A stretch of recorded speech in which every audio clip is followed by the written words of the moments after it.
Are you sitting there? Okay. Over here. That's fine. I'll try again, everyone. We'll do the name tag. Okay, everyone, we're live, public. Thank you very much, everyone. Welcome to the Southwest Peninsula Board meeting today. We're in public session now. So, bit of an introduction from myself. So, first of all, welcome to you all. Secondly, Susan, who's sitting here, and so, of course, is now acting up as our Chief Executive while Mark has a period of absence. So, thank you for picking up on that. And just to assure everybody, the non-execs and I have met with Susan, and Susan carries the full weight of the board and non-exec support. So continue on making decisions, please, while things are moving on. So thank you for picking that up. Also delighted to announce we have now appointed our Chief Governance Officer. Molly. Well done, Molly. Thank you very much. Yes. Delighted. So the fact you're able to start today is even better, really. So, ground running. More seriously, and we all look forward to working with you as we go forward. Laura, you're standing in for Stuart, I understand. Later on this afternoon, we have the rest of our directors joining us. I'm actually feeling quite buoyed up about today. It's might see the coast in Cornwall yet, but the reason why I'm feeling quite buoyed up is that we've done a lot since we really got started, and the executive group came together on the 1st of April. I wanted to say a bit of an apology in some ways to all our partners that it's taken quite so long in some ways to get to where we're at, but this restructuring was not of our making. I think we've done as well as we possibly could do, and I wanted to reach out and say thank you to all our staff also, who have actually been on a long journey with us and clearly been most affected. So I wanted to just reach out and say thank you to everyone else. But as the day goes on, I want to try and see us today working together as a bit of a reset. We've got a team in place, the governance structure is in place, we've got some key items as the day goes on. We've got our, like I said, the rest of our directors joining us so they can hear some of the thinking and thought process that we're putting in place as we go on later on in this afternoon. And new ways of working. There's no two ways about it. There's a lot for us to do as we cluster through into one management team. And yesterday, and Patrick and Susan will talk about it later, came to the end of our phase 2 consultation period for our consultation window. The apologies, I think we can just take the list of apologies, Molly, that we've got being formed. And somewhere is Donna. Donna, hi.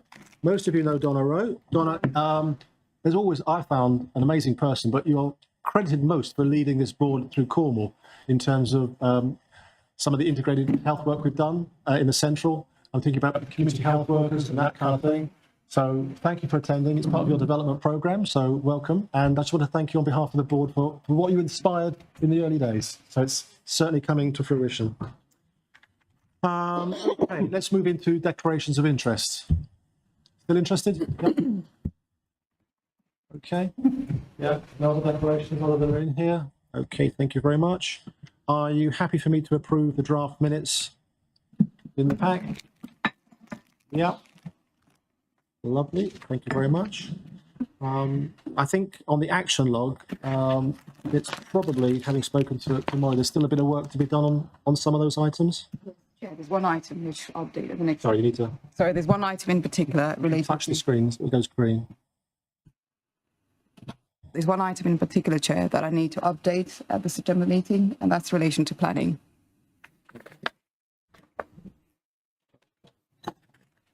Anything else on the action log that anyone feels they want to pick up on? I do want us to clear all our actions as we get to the next one.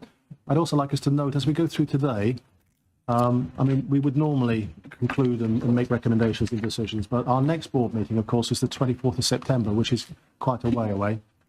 So I would like us to think about how we're going to be making decisions today that we can actually have and give to the executive group to make sure they come back as we go through the summer. Actually, I just realised I should have welcomed somebody else. Ken, congratulations in your sort of substantive acting up role that you've got. That's not a contradiction. Lovely to see you here. You've been an absolute star ever since I've started working with you. And I'm sure that in terms of RCHT, you'll continue that great work. So welcome to our board meeting. I should have called that out earlier. Sorry for that. Thank you very much. Okay, Lucy, patient vignettes. Hopefully everybody's had a look at those. Would you like to lead us through the discussion on patient vignettes, please? Thank you, Chair. This month's 5 films demonstrate how we're delivering more of our commissioning intentions and ambitions of the NHS 10-year plan as we might provide more care closer to home, support prevention, and there's a variety of films from across both Cornwall and Devon, which includes our Work Well programme, which is earlier this week has marked its launch into Devon, so that's now provided across Cornwall and Devon. We've got some great initiatives in the harbour, helping out older people to remain independent. The Cornwall X-ray car continues to grow. Board colleagues will remember that we brought this film earlier on in its infancy, and it's now being extended across parts of the cluster and wider across the UK.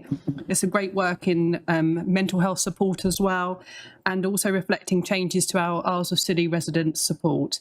I wanted to thank colleagues involved in these films, but also those who feature in them, and for sharing their experiences and helping us to bring these to the board discussion today. Thank you. In particular, Emma?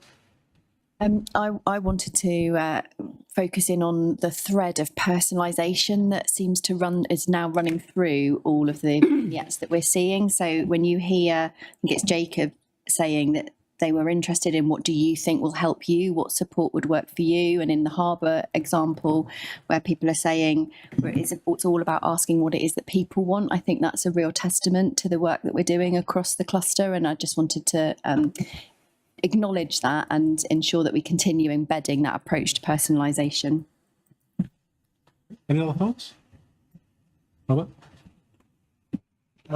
Just in the spirit of positivity we were talking about, I just wanted to say how refreshing and interesting, and I was going to say exciting, but that's not quite the word I'm looking for, but just how positive it is to see this work going into action. And I just wanted to just acknowledge that it's just great to see where the rubber hits the road, and some of these things. One of the real happening. strengths, some of the key things that have come out of this, which is why, just joining the dots, I appreciate you're new to our board, but coming back to patient vignettes, when Donna did the work, Donna Rowe sitting out there, first did this work in the central ICA years ago, it was a patient vignette video that came to this board via Lucy, that brought it to our attention. That actually was a direct result of that we invested as an ICB board millions of pounds into that community space. So that's the impact this can actually have when we actually get it right. Okay, Frank? Given the state of employment in the country at the moment, the Work Well initiative is fantastic, and the fact that it's now going to move into Devon and across the whole United Kingdom is great. It's incredibly important as a GP to have people who can be connected into their communities, especially if they're about to fall out in terms of work. The other thing that I thought was quite impressive was the X-ray delivery out in the community. 1,100 and something X-rays, 91% not go into hospital.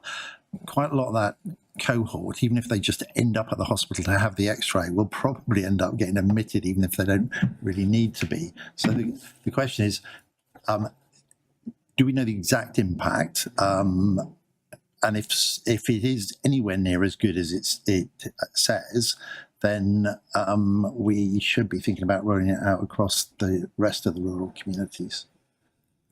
Yes, I seem to remember raising this issue once before. Just before we do, Pete, I'm struggling to hear. I don't know if others are. Could you turn the volume up so we can hear from the speakers a little bit more, please, in the room? Neil? Just to add to what Frank just said, that 91% dealt with at home, 9% were referred to what was referred to as the correct place for them. And that picks up on your not admitted and ending up in the wrong place.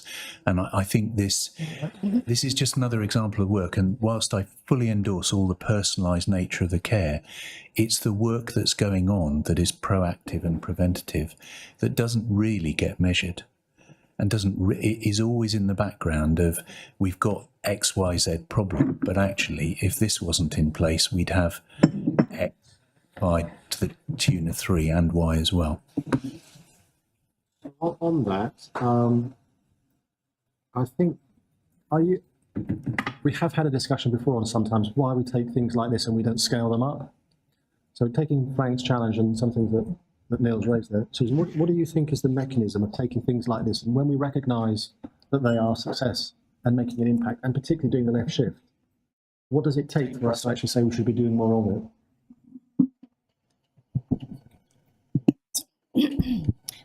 Can everybody hear? I don't know whether it is the fan at the back that's causing the problems. So I think some of the lessons that we've learned through Cornwall and the Isles of Scilly is making sure that we've got, whilst you don't get complete consensus and make perfect the enemy of good, cracking on and getting work done, and then doing some of that quality improvement that underpins that is so important.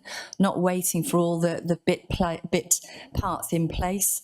So I think scaling up, and actually we know that we're in crisis. We've had some of the busiest ED attendances, and it's only going to get worse in the winter. So anything that we can do to alleviate some of the pressure that we're seeing in some of our organisations, our provider organisations, getting care that's much closer, I think is only going to be good. And Donna is the right person to have in the room because she can talk about scaling up and doing things at pace. Very good. Thank you. Tom? I'm just wondering whether we can log it through the people, customer experience and equity committee, and then we can take a log there on what's happened with the vignettes. Can you take that as an action, please? Coming through it. I think what we can't do is just celebrate the moment and then not do anything about it. We need to take these and ask ourselves the question, if they're working, why we're not scaling them. Emma? Just on that point, a bit of a you said we've done would be helpful, I think, on some of the vignettes where we're saying, actually, this is now a scaling model that we should be bringing that back as a kind of repetitive thing. And could I also ask us to think about the title of this, because not all of the people in there are patients. Often we look at practitioners and workforce examples, and patient kind of necessarily focuses your mind into a particular relationship. And actually, I think what's brilliant about the videos that we see here is that there are a very broad spectrum of stories of individuals and our workforce. I don't necessarily have an answer, but I'm happy to be part of a conversation of thinking about what it could be called. Lucy, you happy if you pick that up with Emma? Yep. Lovely, great. Sam? I just wanted to go back to your scaling up point and the X-ray car, because I think it is really, really important. Where we've got good practice, we should find a way to scale as quickly as possible. Yep. I have challenged my clinicians about why aren't we using the X-ray car in East Devon, and their answer is they think they've got a more cost-effective solution. So I think once and for all, we need to get to the bottom of, do we all think the X-ray car is the most cost-effective solution, in which case let's roll it out across the whole patch?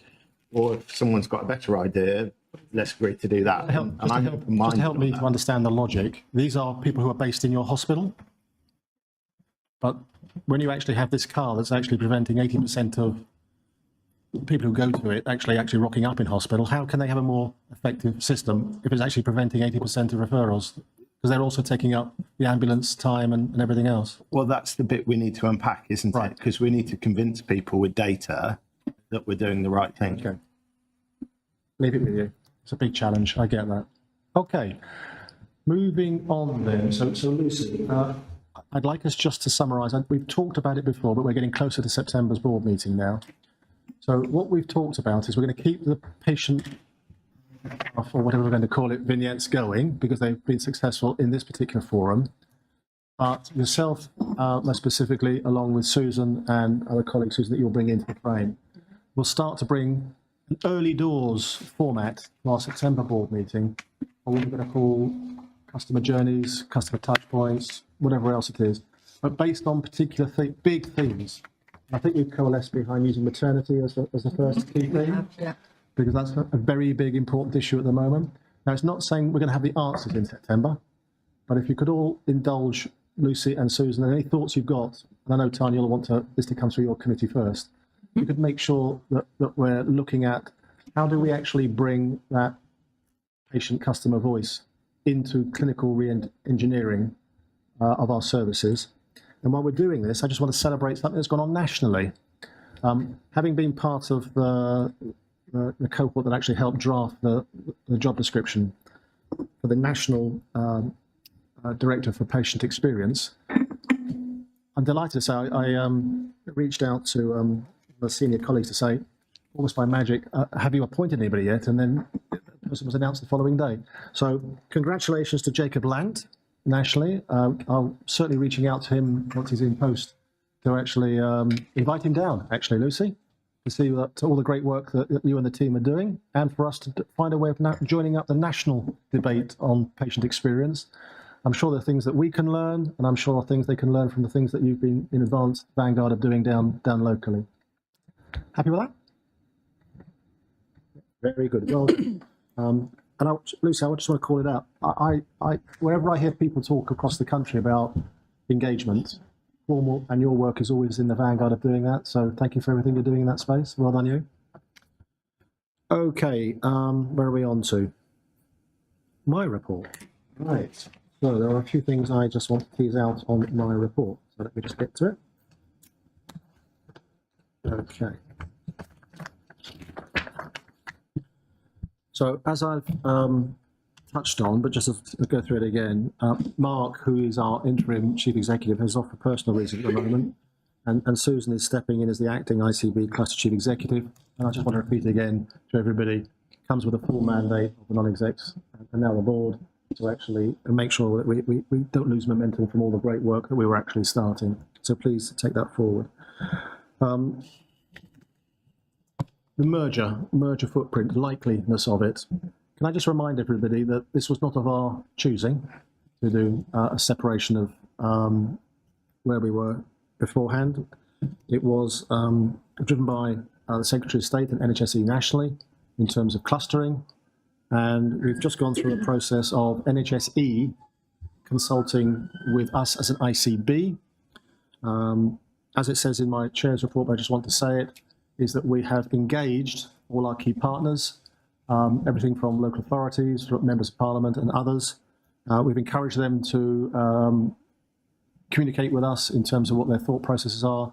And I assured everyone, so I'm assuming it's still the case, that all the feedback we received, positive, neutral, and not so positive, we actually added into our submission such that the national team could actually see our support. Is that fair, Lucy, that we actually did? Yes, thank you for confirming that. Now, in terms of what happens next, it's not our decision. Our board made our position very clear that we were supporting the proposed merger footprint of Cornwall, the Isles of Scilly and Devon. That was our formal position. We supplied that on the 14th of July. And now we wait. And the latest information I've got is that we won't hear a national decision on that until the 22nd of September. I have to be frank, that's quite late in the day because where's Gary? Poor old Gary over there. If the decision is to press ahead, we have to be ready for ledgers and everything from the 1st of April. And there's quite a journey in on that. So Molly and Susan, I'll certainly be looking for probably a verbal or a very late paper on the 24th of September. If we don't get to know until the 22nd, we certainly can't have papers out a week in advance. But I will be looking for the discussion on the 24th of September to be very clear on what was the decision, what does this mean for us, and what are we doing next. So I just thought I'd just get that out. I'll give you the chance to comment or anything on my report in a second. I do want to celebrate something else that we've done together, this time in Devon.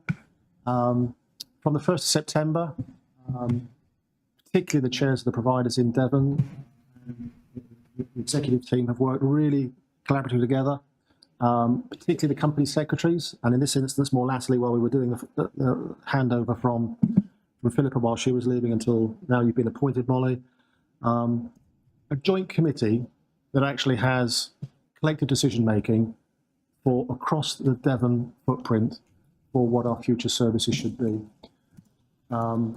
Molly is going to send out the final set of terms of reference for that. And I just want to say via Sam and Phil, will you please take, when Molly sends that out, it's not from our position saying this is it, it's done and dusted.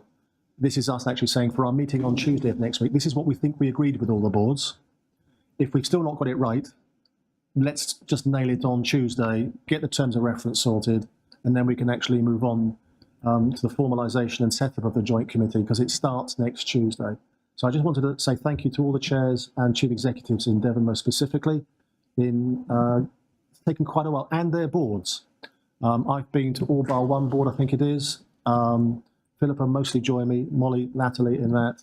So actually share, we learnt a lot through that process as to the governance structures that would coalesce behind it.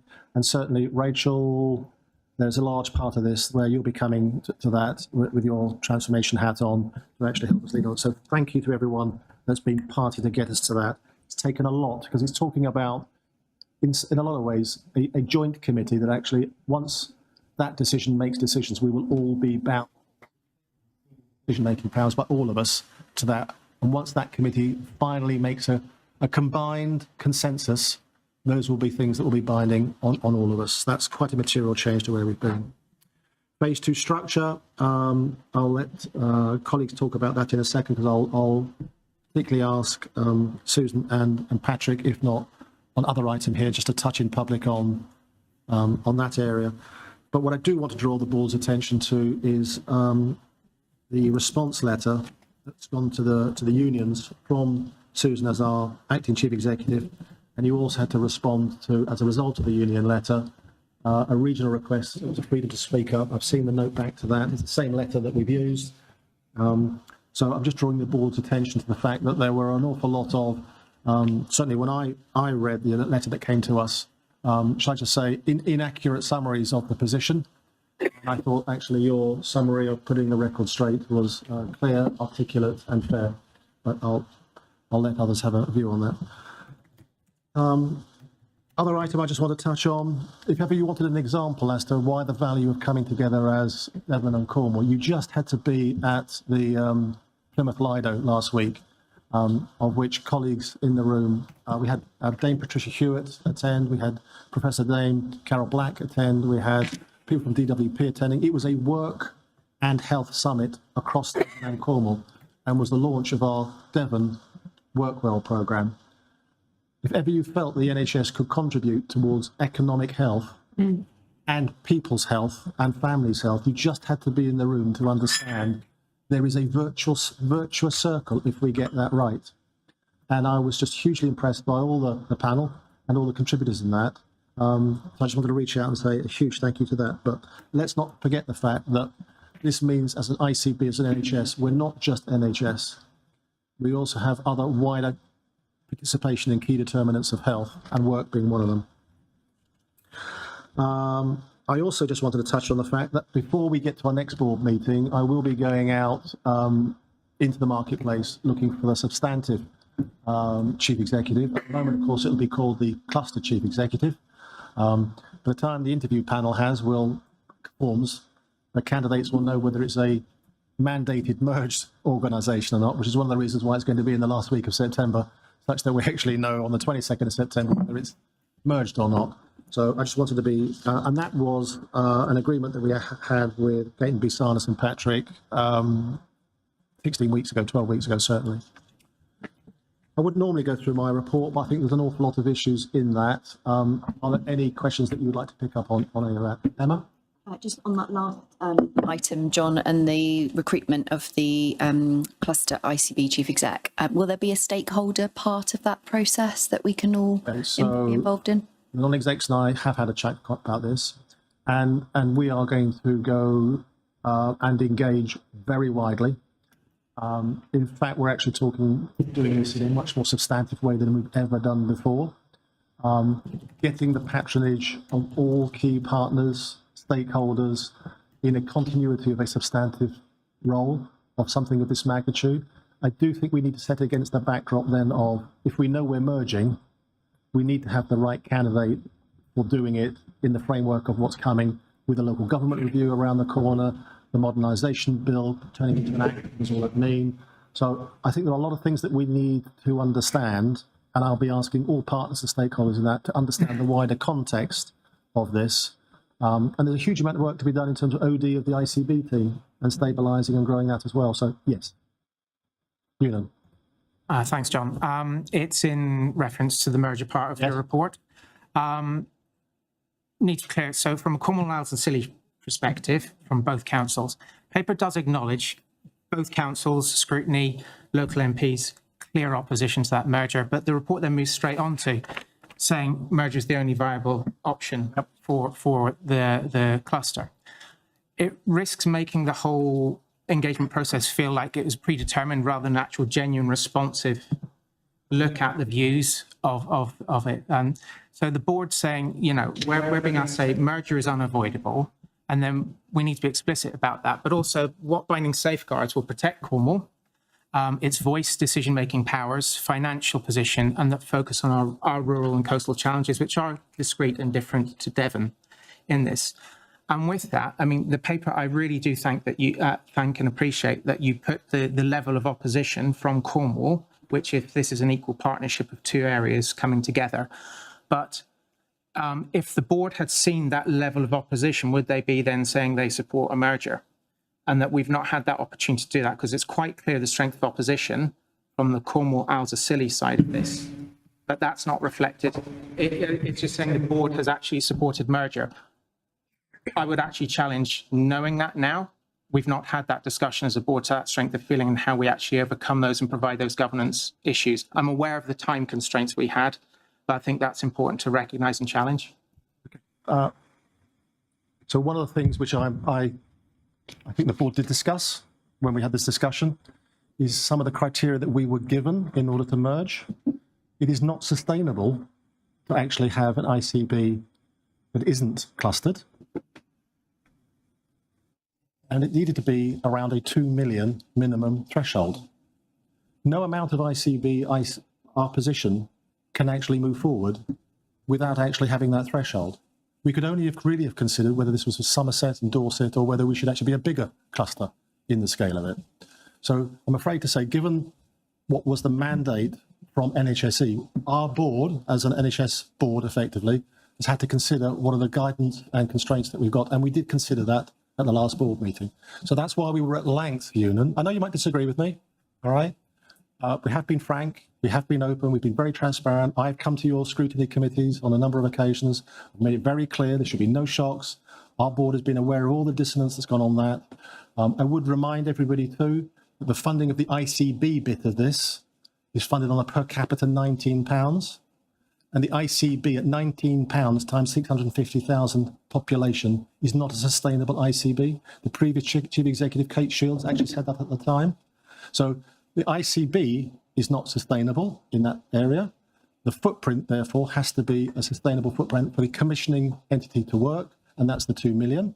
I think you're taking us into a slightly different discussion, which are the safeguards once, if we're told to merge, is how do we then execute that for Cornwall and for Devon, recognising that Devon has a population more than twice the size of Cornwall, and also recognising that Devon has a 3 times the budget than Cornwall. So I think there are lots of issues, which is one of the reasons in answer to Emma's question about the substantive chief executive, we need to make that appointment against the backdrop of all stakeholders being engaged in that after we know if our footprint's been confirmed on the 22nd of September. Can I? Yes. Yep. So thank you for that. So the footprint bit of Devon and Cornwall, that was in discussion. That's fine. It's about the difference and the difference and the impact assessments between merger and clustering. It's about sovereignty and that bit of it, because we're operating at the minute in a cluster.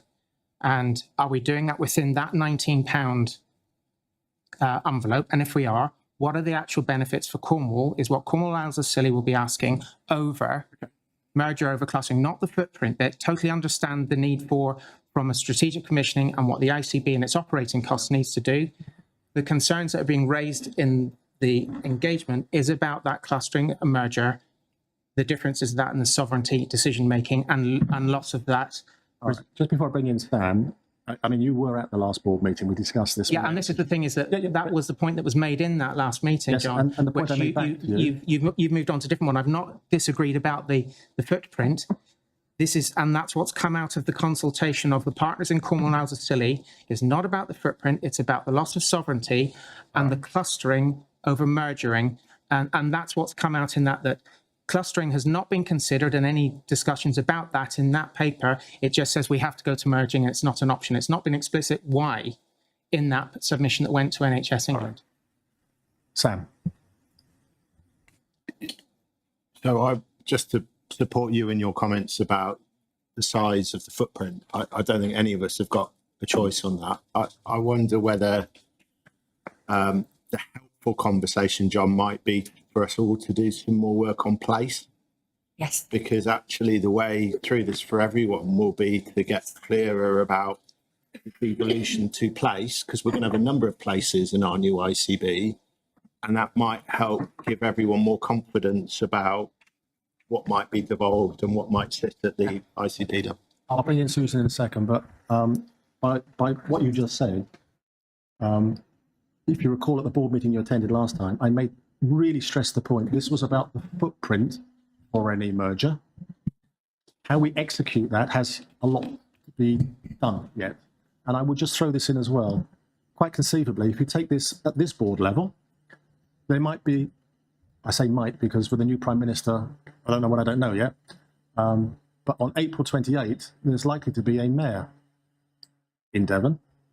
And if that's the case, that also will have an impact on the way in which any merged organisation has. It's way too early for us to talk about the execution of this. What we're waiting for is the preeminent point that was given, and it does make it in the paper, you have to be a 2 million element in order to progress. So de facto, all the other arguments in the world, if you don't hit that threshold given to us, we have no choice. So this board made the decision based on the guidance and instructions in another way that we were given as to what was happening. Is that Fair. anything else you want to add? We spoke, didn't we? Because we came to the meeting, we were really clear that the consultation exercise that NHS England ran were on the footprint, not on whether we merge or not. I don't think that's ever really been a choice for us as an ICB as to whether or not we merge. It's something that we've got to work through. And one of the things we did talk about, because of the nervousness of the two ICBs coming together from very different places, was how do we accelerate the work that we do at Place? And we know that Cornwall and Isles of Scilly are further ahead for various reasons. So how do we, and we've got a workshop that we've agreed coming up with Value Circle and the work that's been done within Cornwall and the Isles of Scilly through Carnal Farrow. And then clearly we've got a responsibility towards our population who face into Devon. So we have a population that faces into Devon for tertiary services as well as the acute services within North Devon and Plymouth. So we do have to make it work as a peninsula. We are not viable on the £19 per head in staying in our clusters. It just won't work. And to answer to your question, we are functioning now as a one executive team. So phase one has been done. We've got a few other roles that we need to put in, but we're already functioning like that. And once we finish phase two, that will be complete then, and we will be working on the £19 per head roughly. So to be helpful, we'll bring in Gary in a second. But what we're going to do is, I think, based on an acceptable challenge, I'm going to change the agenda and bring forward the discussion on place, because part of the reason why the paper was taken back and then reissued as a slide deck, etc., was getting the team to be even more explicit about how we're going to focus on place. I think Sam's hit the nail on the head. If we can now focus if we get to a point where there's a decision on merger by NHSE, we, regardless of this, we want to work at place level. And I think part of the answer then becomes, how do we make sure that one of our places, a very important one of our places, Cornwall and the Isles of Scilly, actually is focused on.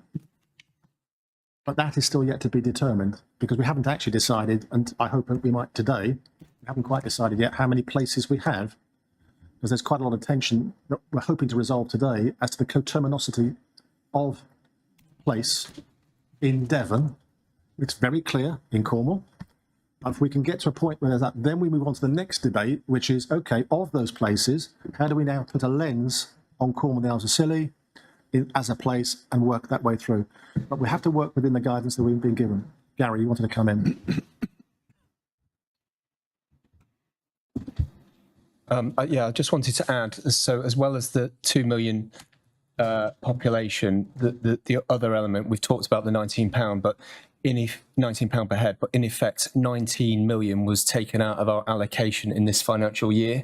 So it is not sustainable to continue the way we are, hence why we're going through phase 1 and phase 2. So that is one of the biggest challenges we've got, like many other ICBs, and that is hence why we need to crack on with that merger, because we're running effectively 2 separate systems, and that's just not sustainable within the money we've got. I'm just going to say something before we move on to your presentation then, Chris. So I want to give you a heads up before you suddenly ask you to do it. Can I just say again, this wasn't of our making.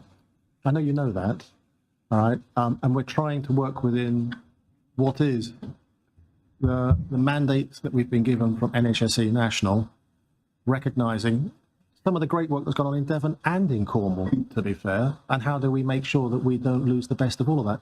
Because everybody around this table who's a statutory director has to put the hat on that says we have to achieve both. Well, most of the non-execs at the moment and the executive groups have to do that. What will be interesting is when we get to April 27, if there is a merger on that date, is what the new board construct will look like from that date. But we won't know that until we know the outcome of the NHS modernisation bill, which I suspect won't look anything like, or will be different to what we have now. I think some of the pitfalls that are in there are being highlighted, which I've highlighted to you. At the moment, if you or your colleagues actually sat on that future board, you'd be actually just as much accountable for Devon. And any future mayor of Devon would actually be accountable for Cornwall, as I pointed out at your Health and Wellbeing Board, or Health and Scrutiny Committee recently. And that's not something I think is politically acceptable to either sides of the tamer. So this has got a lot further to go. So footprint is what was consulted on. Footprint of once footprint sorted, NHSC will decide on merger, and then we will then be clear from the 22nd of September how we pick up and run with that. What I've asked the team to do, so we're going to move on to your presentation now, is within that piece of information, we will know local government review. We know the outcome for Devon of that now. We'll work on the assumption there's going to be a mayor for the future in Devon and strategic authority in Cornwall. Boom. Now we need to define our places. Once we've got that locked down, how do we work with each of the 4 places with our teams to make sure that we maximise the outcomes for each place? Okay? So if it's all right with everyone, unless there's anything else on my report, we'll jump across everybody else's. I think it'll keep the debate going. Everybody happy with that? Right. So let me just do, we agreed I'd do an entry discussion on this. So part of the reason why this paper was removed and then replaced with this is there's been a lot of discussion. And I just want to say quite openly and frankly, I did commit yesterday. We had an excellent conversation, I thought, yesterday, Susan, Chris and I, with the Chief Executive Leader of Plymouth City Council.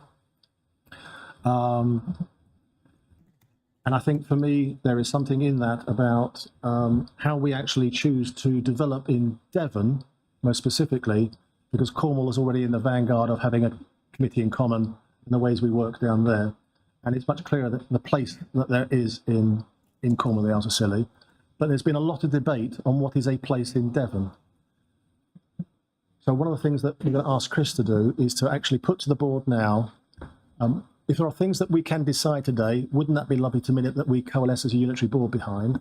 If there are things today that we go, do you know what, we just can't agree that today, I want to give the mandate to the board, from the board to the executive group to say you must be clear then by the 24th of September. In order for us to be clear on any form of commissioning intentions for 27-28, we're going to have to be clear on how we work with our 4 places, if we end up in the 4, recognising there might be a 5th called Exeter from April 28. So what we're going to do is, here is a recommendation from Chris. What's not in the pack is if we take that as a concept out to our partners and they're not happy with it, because it takes 2 to dance, of course. If they choose not to be happy with that, there is a discussion point that Chris will have at the end of this about, well, what in the event that people don't agree? Because there is a fallback position, because whether we like it or we don't, the NHS has priorities that we're being mandated to achieve at pace and at scale. And I'm afraid to say we need to move on from October to make sure that we commission for those from the 1st of April 27. So I'm afraid to say, that's why I apologised at the start of the meeting about it taking us a little while to get up and running. We've now got 5 weeks to actually try and work with our partners, because there's been quite a lot of debate. We need to conclude it now. But I do want you as a board to ask, what is our position as a unitary board? And if we can get it off the ground, fantastic. Does it look like what Chris is presenting? And if it doesn't, what's plan B? So let's ask Chris to present plan A in the hope this is our favoured position. And then we'll talk about what if we can't get off the ground. It doesn't require us to have to get it off the ground with every Devon council. What we're going to try and do is to see whether we can get this off the ground at the moment with the 3 councils that exist in Devon. And if only one wants to go for it, 2 wants to go for it, then that's what we'll do. But then we'll treat the 3rd one with a plan B, or the 2nd one with a plan B. Or if none of them want to go down this direction, we'll have to do all 3 with plan B. What we can't do, colleagues, is kick the can down the road any longer. I'm sorry. Okay, so Chris, over to you. Yeah, thank you, Chair. And Peter, are you able to share the slides that we've got? So we'll go straight on to the next slide. So I won't repeat what the chair said, other than there's no perfect answer. That's why there's been lots and lots and lots of debate. So I think if you allow me to go through the entirety of the slides, there's 12 to get through, and I think Chair may help me at the end in terms of some of the slides around the governance structure as well. But what we're trying to do is set out really what we can clearly agree with, get that terminology and the wording that we all agree with so we can move forward. So I'm just going to go carefully through this slide because this is the busiest slide. So what we're saying, in effect, if you think there are 4 places as of now, because if our definition of place is coterminous with our 4 main local authority geographies across the peninsula. Now, immediately, Union and colleagues will spot that place in Cornwall is a slight exception, and this is why we're talking about each place may well have to and need to have some nuances to how we set it up, because Cornwall as a place, of course, Cornwall and Isles Scilly is technically 2 local authorities, obviously a small one, but 2 health and wellbeing boards. So we just need to make that point really clear regarding that as a place, and the other 3 places at this point in time are Plymouth, Torbay and Devon. And of course, the place footprints therefore will reflect local government reform as new arrangements are made. And we know the creation of Exeter Unitary Council will therefore in effect create an additional place and an additional health and wellbeing board. And we'll go through some maps in the next few set of slides in a second. In terms of how we've already set this up, we have each place has a place director. They are 2 of those are in post already as part of our restructure. Those 2 are already in place for Plymouth and already in place for the north and east, so Devon in effect. And this is why it leads me on to in Devon, we have local care partnerships. I'll just give a reflection. They don't exist in Cornwall and Isles Scilly, but we have set up in the neighbourhood rollout, as it's matured, the Neighbourhood Improvement Delivery Group, which is all partners, voluntary sector, local authority, and they are driving that neighbourhood transformational rollout with the enabling money, but also the use of their current resources. So,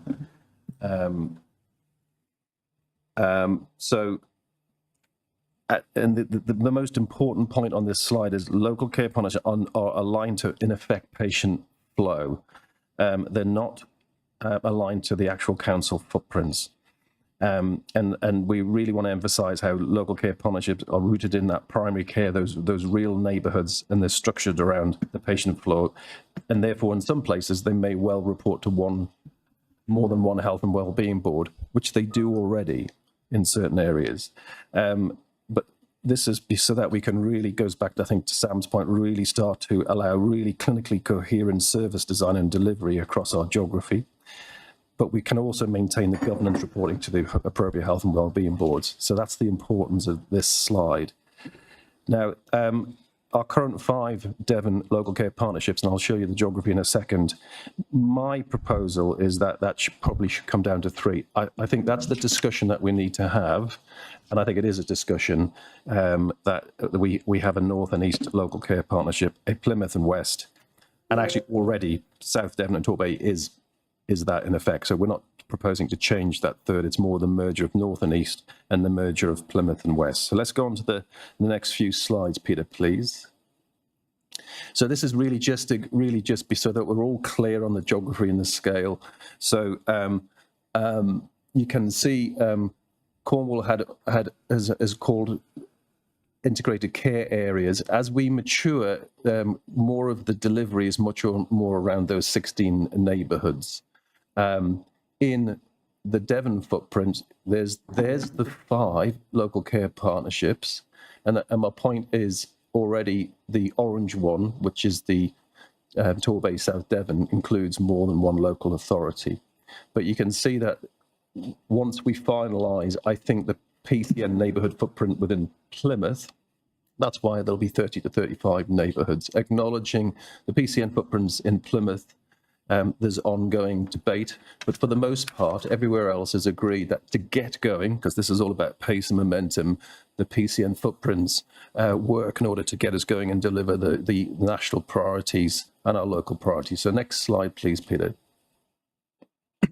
Again, I just want to reinforce the geography, and this was more about reinforcing the fact that the purple LCP already has 2 local authorities. The blue is the Plymouth current footprint, and in the next slide you see how that grows, and that surrounded by the west, which is why if you think about patient flows and designing pathways, delivering outpatient transformation and all of the so what we're doing, there's a logic to aligning around LCPs and maybe redefining them down to the 3, acknowledging the north and east is a very large geography. Next slide, please, Peter. And again, this is the current situation in Devon. There's your 5 LCPs at the top. 4 primary care collaboratives. But you can see some of the PCNs or some of the primary care practices, because some PCNs can be a single GP practice in effect, sit across more than one local care partnership. And then, so they're the PCNs as they currently are. The acute providers. So if I just use an example, in more or less, UHP sits across in terms of patient flow, Plymouth and West. RDUH more or less sits across one northern Devon, eastern Devon, and as I said, the south, which if you look at the diagram below, already has the Devon local authority as well as Torbay Council. My proposal, if you go to the next slide, is to simplify that like that. So there's the 3 LCPs. So there's nothing, and it just allows us to start really focusing on the delivery and the care pathways. So we'll go through the slides and then we can have a discussion. Next slide, please, Peter. And again, so you somehow have to memorize the last few slides I've shown you and try and overlay that map onto the current, the LGR boundaries as of April 2028. So Plymouth footprint gets larger, as does Torbay. If you've got really good eyesight, you can actually see the current boundaries. There's this tiny little line, and then the creation of Exeter. Now, my question is, if you were to try and design a health model, health pathways, patient flows based on that geography, I'm sorry, but that will not work. It will never work designed to that footprint, which is why, as Chair has pointed out, we do need the clarity of governance, places aligned to local authorities, but we have to have those LCPs that are actually delivering, transforming our health model. And so that's why there's no perfect solution, but I believe this is a way that gets us moving. Next slide, please, Peter. I know Martin, when we caught up before board, so Martin mentioned, so this is to be really clear, the national goals for neighbourhoods. So when people say, oh, but neighbourhoods for this, neighbourhoods for that, the national goals are those 5. Improving health outcomes. So this I would say this board should be having an obsessive ask on, are we improving health outcomes? In that's things like, are we improving frailty? Are we reducing frailty admissions? Are we improving our cardiovascular performance? Improving access to general practice is a national goal. Improving experience of planned care. So, you know, what happens when someone needs their hip replaced? And it's not just, it's the pathway, but do they need the hip replaced in the first place? But the experience of planned care, as John alluded to, that customer experience becomes really important. performance, better urgent and emergency care. That is a goal that we expect the transformation to a neighbour health model that we should be addressing. And then goal 5, improving patient and staff satisfaction. They're the national goals. What Cornwall did before those national goals was come up and agree those 8 outcomes on the right, which have been very much embedded. Frank's here with the clinical leadership group now in Devon. They've been very much embedded into the goal method outcomes of the priorities we want to achieve as part of the Devon transformation. I promise you, Tom, we'll never use the word activated citizens again. So so that's my commitment that you won't see that slide. Never event, is it? Yeah. But it is worth knowing they do integrate and overlap, and but I think those outcomes are slightly more holistic in what we want to achieve, which is improving health literacy. I'm going to use for now, even though I think we can still define that better. Having trusted teams and better citizen experience. That's really about that person-centric experience, and a happy, basically, to be blunt, a happy, resilient workforce. There's improving population health metrics. I think we really need to be much more specific about showing we are reducing inequity of health outcomes. That's why it's a specific target. We do have to take the demand of the acute services. That's channel shift. Otherwise, we're not taking the demand away, and we do need to live within the financial envelope. So that's the 8 and the 5. I think work well together, and I think it's important we emphasise the health inequality element. But when people say, "Well, what's neighbourhoods about?" Neighbourhoods are about delivering those 5 outcomes. That's what I hope everyone leaves today and is really clear that those outcomes are what we need to deliver. That's it. Next slide, please, Peter. I'll brush over this slide, but it is important, therefore, neighbourhoods are not just general practice. They're everybody. They're not just primary care. They're secondary care. They're not just the clinicians. They are the public sector, the local authority, the voluntary sector, because we know that we need that. And where there's good examples of where neighbourhoods are really starting to have a momentum, it's that whole team approach is really important, and they start looking at and understanding their population. So that's the DNA and the bedrock of what we're trying to achieve in this transformation. Next slide, please.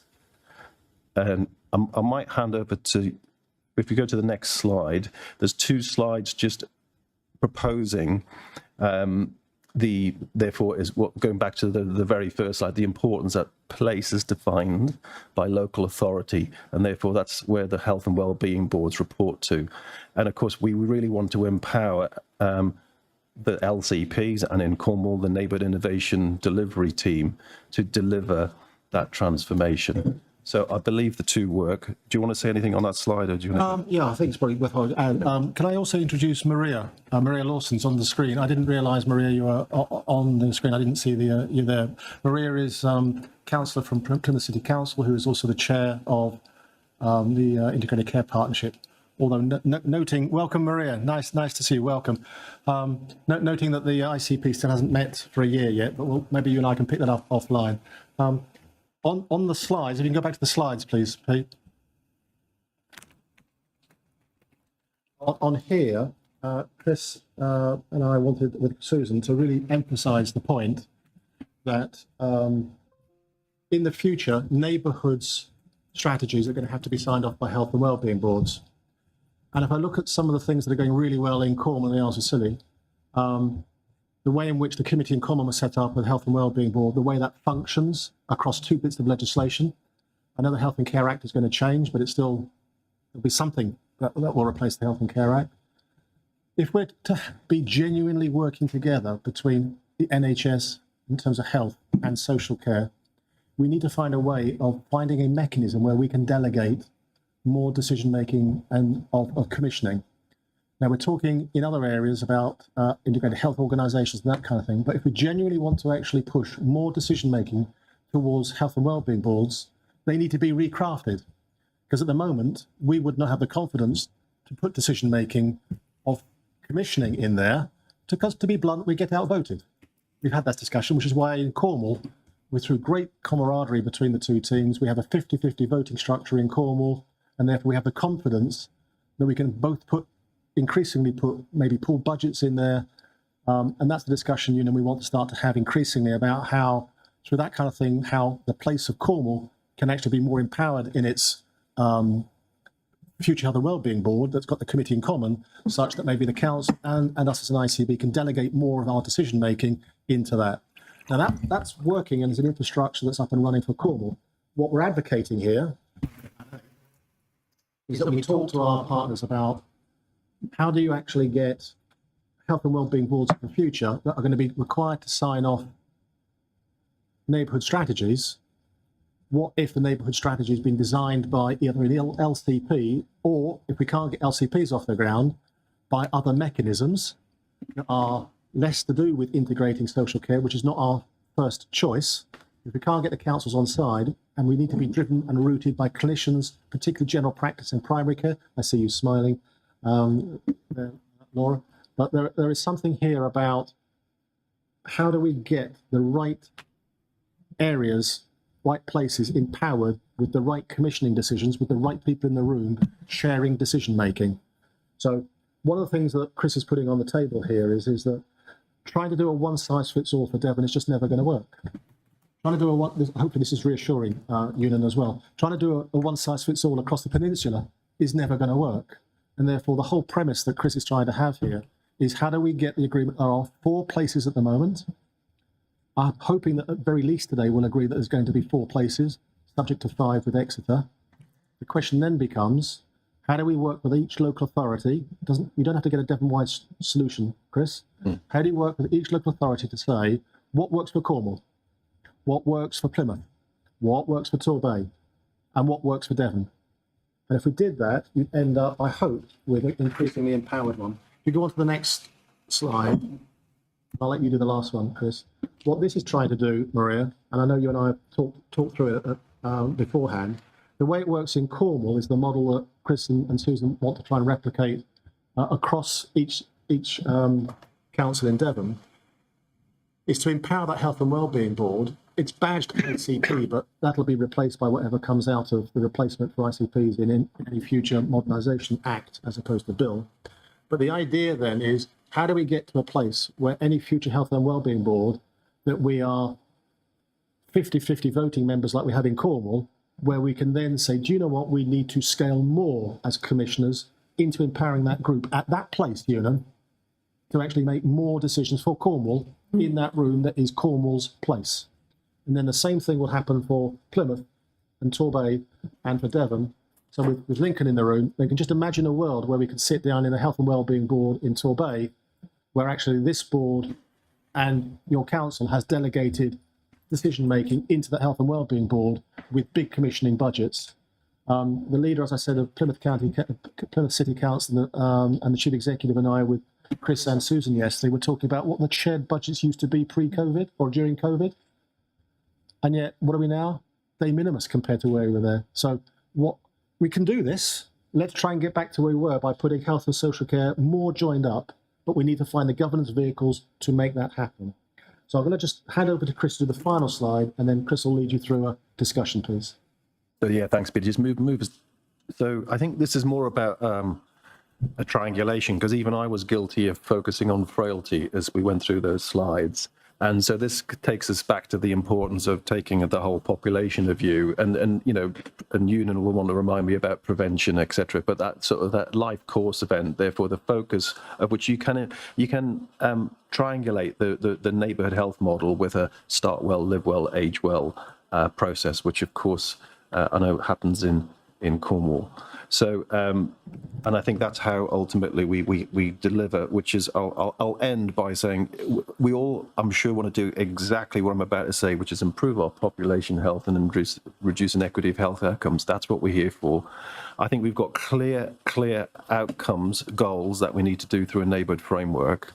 And I think what I hope we see that there's no perfect system, but there's clarity on what place is, that's local authority, and then there's clarity, there's a layer underneath that really has to have that all-provider approach to actually delivering on those outcomes. And that's what I would hope we would all sign up to do. So before we get into what would be Plan B, let's discuss Plan A that Chris is and Susan and the team are proposing to the board today. Can you go back to slide 2 for me? So that's your pivotal slide, isn't it? So ask the board, what is it that you would like under Plan A to get the board's decision if we could today? 2 parts. I think recommendation that place, we agree that place is as per as coterminous with local authorities. What do you feel about that recommendation? Are you supportive of that, Phil? Can you hear me? Yeah, great. It's probably the time to start. This is a genuine question rather than an implied statement, right?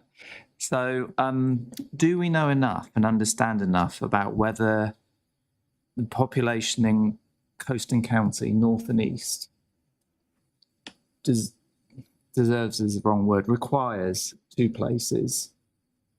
So if you think about the Cornwall nuance of 1 place, 2 health and wellbeing boards, it's kind of the flip of it. And it's a question, because actually there are really strong identities, particularly in North Devon, and I'm wondering. Which is why I think it kind of then links into the LCP conversation, and even though the proposal was to have 3, if we leave North and East as separate LCPs for now, does that answer the question? Let me try and put a perspective on it. If we have a vision that we have bottom-up, clinically led solutions that are based on patient flow, it's never going to be coterminous with local authorities, because boundaries don't work that way.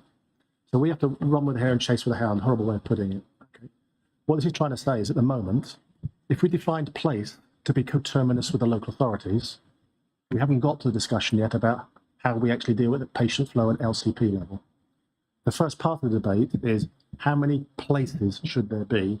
Because once you put a place boundary around, it would allow us, if we take Plymouth City Council as an example, today it's a smaller Plymouth. In 18 months' time, it'll be expanded, it'll be a bigger footprint. Assuming it actually has maybe a bigger budget that goes with it, that budget will need to sit down with our budget at place level, like Cornwall. We'll sit down with the Cornwall budget, and we'll sit down with a Cornwall place, and we'll be able to work out what's right for Cornwall.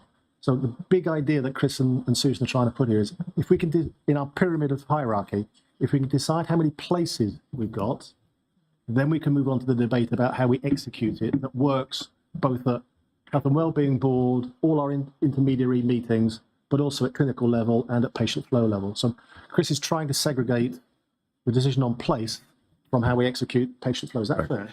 Yeah.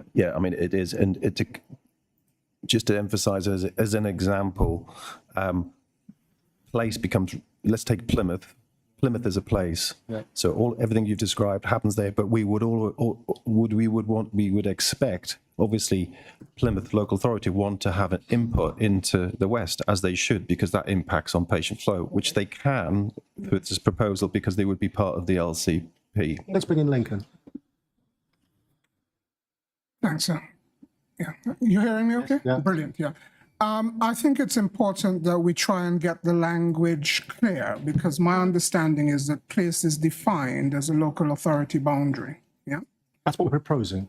So irrespective of, and that's why I'm saying, if we get confused about place vis-a-vis patient flows and place vis-a-vis local authorities, which is a political determination.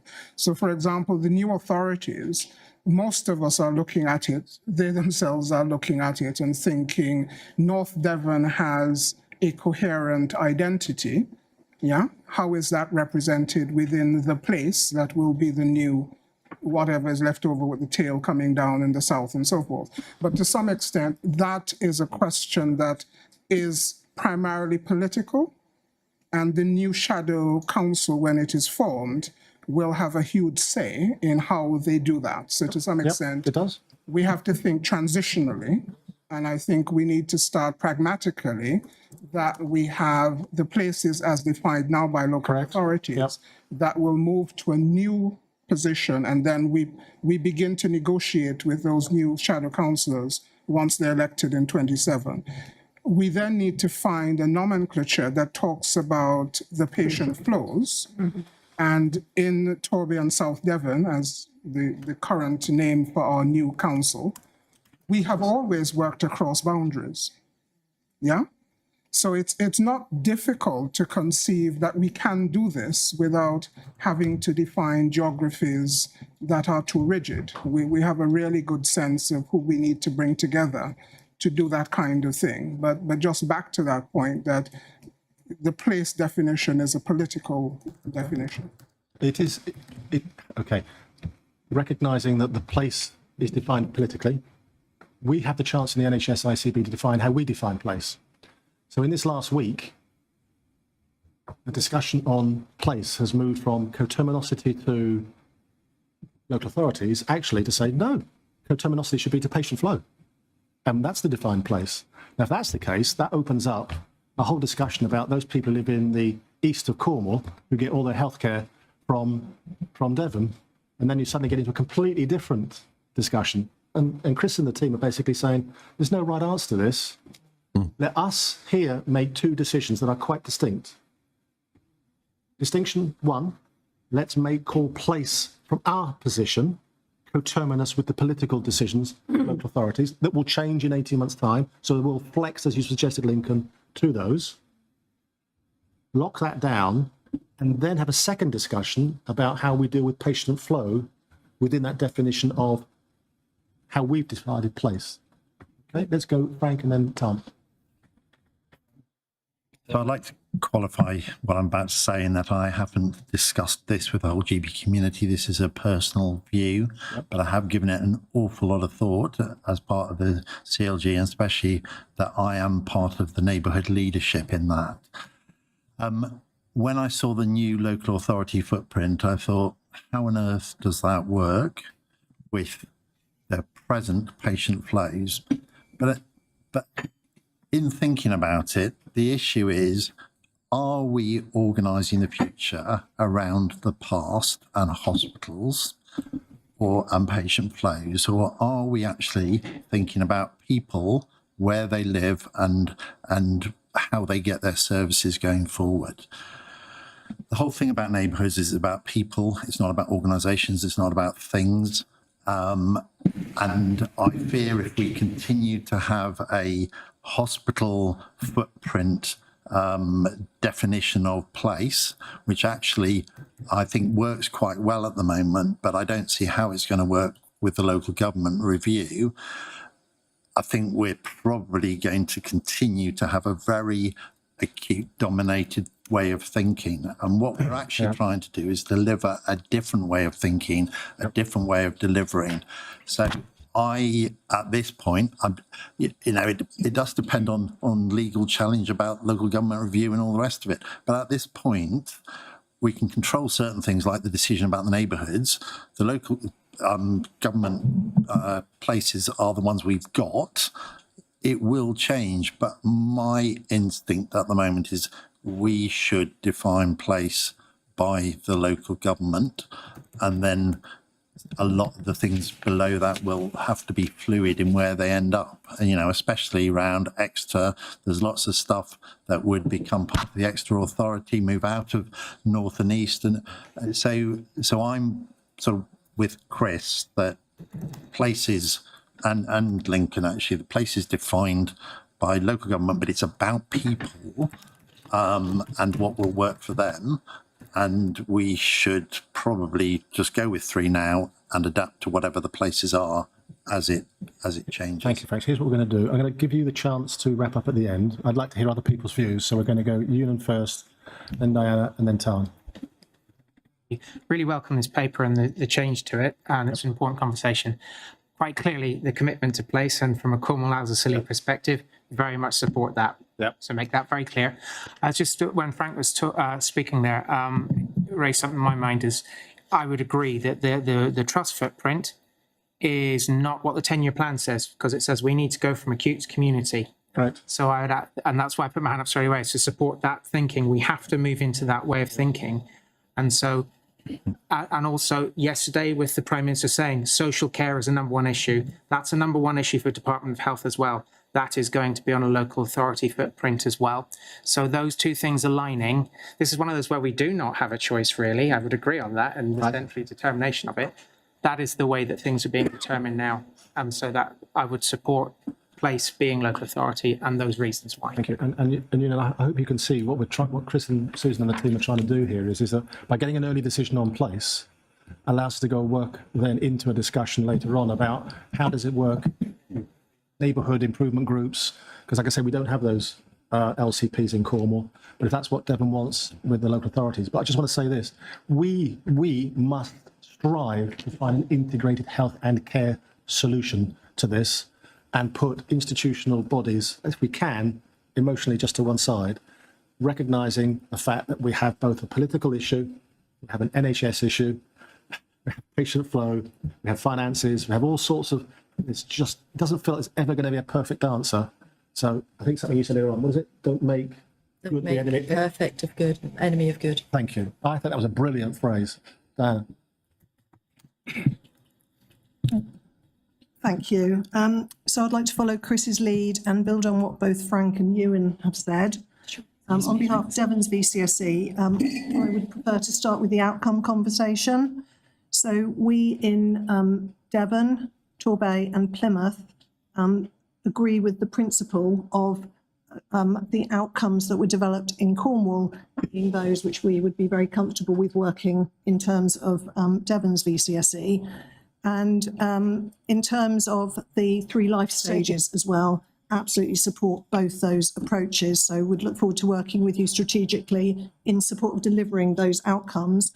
And my second point on behalf of this sector in Devon is to bring to the board's attention, and we had a long discussion about it at our full assembly meeting on Monday, as to how the LGR outcome presents significant risk for a number of particularly smaller VCSE organisations in Devon. That's because the main way we've been organised across the county has always been around the footprint of the local authority.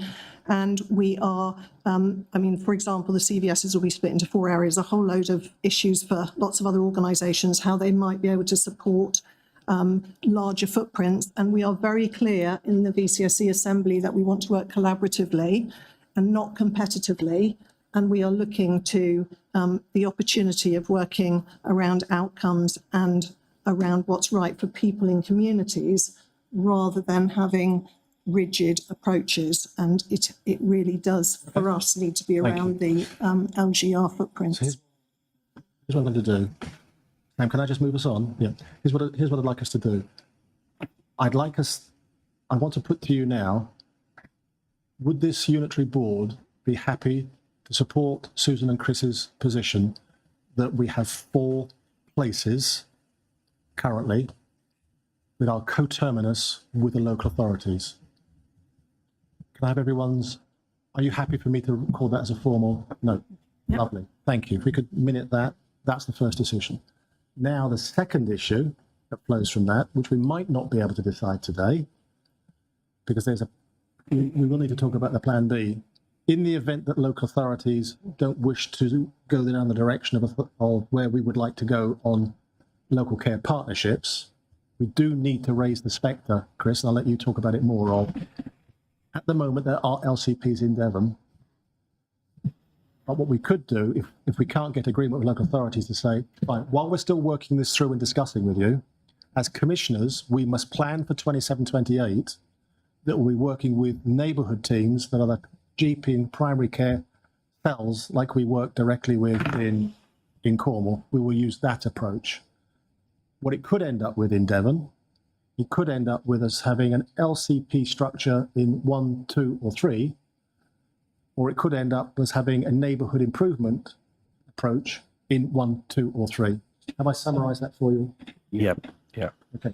So can I ask Chris first, is there anything you want to add before I ask the board to feedback on those two dynamics? Yeah, I'll just, because some of the conversation, we get into that neighbourhood conversations. Remember, there's 3 layers here. There's what we've just agreed, that place, the definition is coterminous for local authority. then the sort of where does the work and the coordination happen? And in Cornwall is the neighbourhood innovation delivery team, which is very much around working with the 16 neighbourhoods, but it's with all providers, and they're clear on those 5 outcomes and the sort of the 8 holistic goals as well.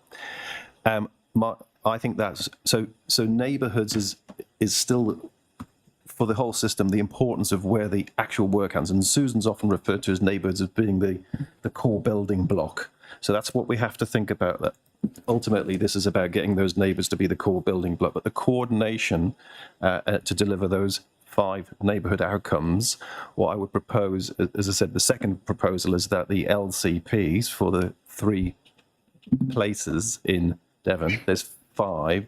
My proposal is to go to 3. On when?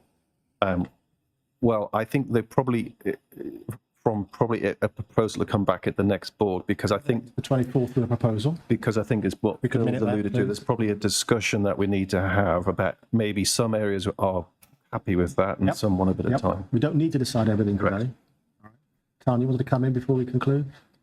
Yeah, look, I just wanted to say this is complicated and challenging, and changes, isn't it? Let's just be brutally honest about it. We're going through organisational change and organisation of the services change. So I think we need to pick up the patient flow aspect more, because when we talk about patient flow, we quite often talk about it in terms of acute services. And actually, we need to remind ourselves that the majority of people's health services are in primary care, not in acute. The percentage that's actually in acute is very small. So we can't just organise our system around that. You've heard me before wax lyrical and fully support the neighbourhood approach while complaining about the PCN framework around that, because PCNs don't often make sense to, or don't always make sense to people. However, sometimes we have to park things and move on a bit. This is about behaviours and attitudes that move us towards personalisation. We've got some more work to do that's around looking at both quality and equity. We need to look at how the neighbourhoods layer with population health, with customer experience, with equity as a whole, and we're not there yet. We still need to do some of that work. But ultimately, this is about how we organise services for everyone, but also for those people who need it most, and making sure that they're properly supported. So I just want to make sure that we're on that page, because we all have different bits that we'd like to see this bit included or that bit included. I'm just asking people to lift themselves out of it and to look down. Thank you. So I'm going to make a suggestion, and then I wanted this to run, because you can see this is probably one of our biggest decisions we'll probably ever make in terms of this process. I'd like to, Chris, with your support, to ask the board to say, this can't be decided now, this bit. Yeah. But you need to go away and talk to all the 4 places that we've just decided, recognising in Devon there actually might be a 5th in 18 months' time, right? You need to go away and find out whether it's Plan A, but not Plan A for Devon, but Plan A by each local authority, working in collaboration with each local authority, recognising, does this work for us and for you, local authority, not for us and Devon as an amorphous mass? Or, are you with me?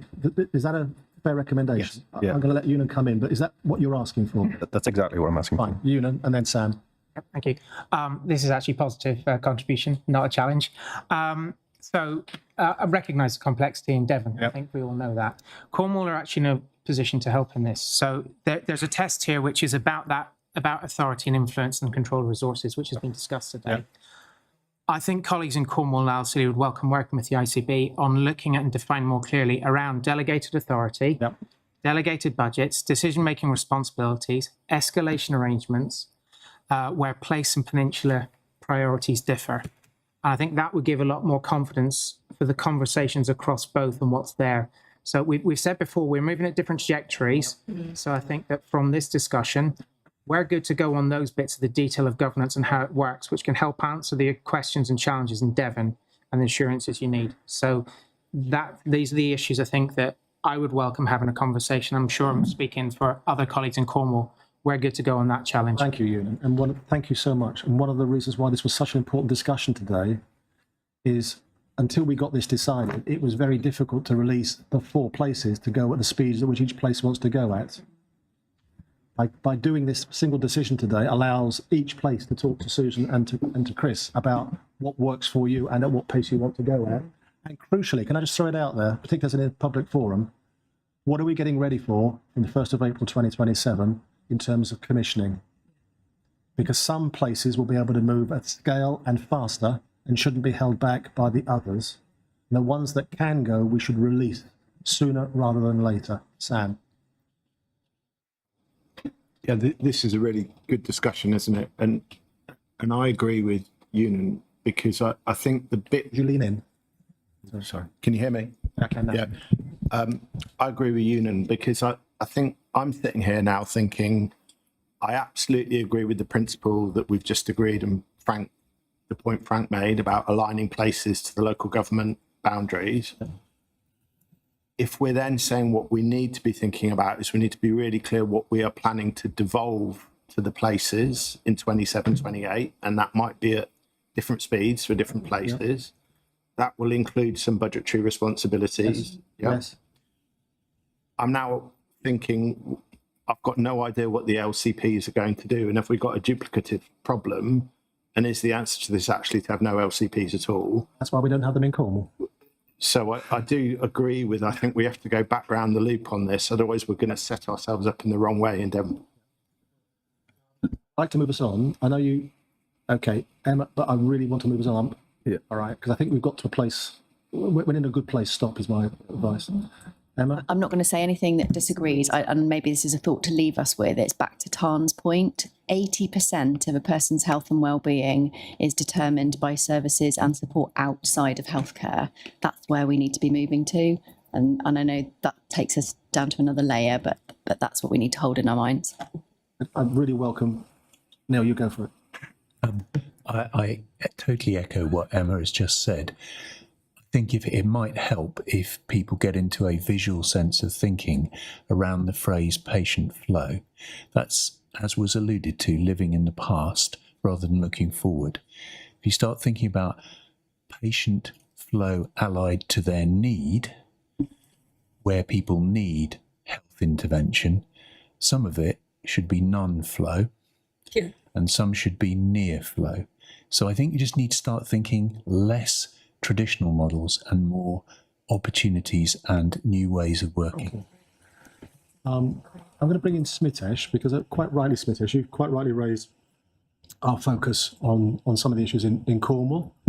Has this debate given you, has it emboldened you to actually feel that we can, from today, having made the decision on place, that we can start to focus?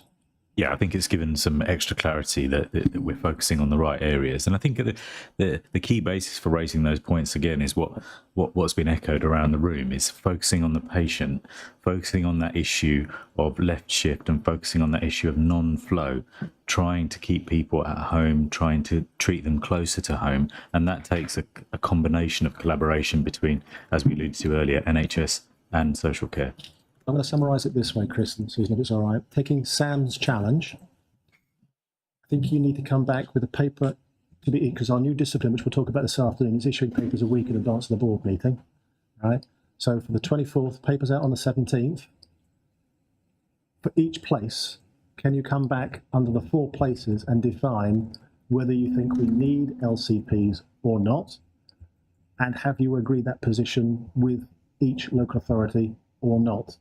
And then we need, so chief executive position, if we can agree, it's an endorsement. If we can't agree, we need your recommendation to the board on what we do, because from the 1st of October, we'll be moving into commissioning for 27, 28, hence the timeline. Are you happy?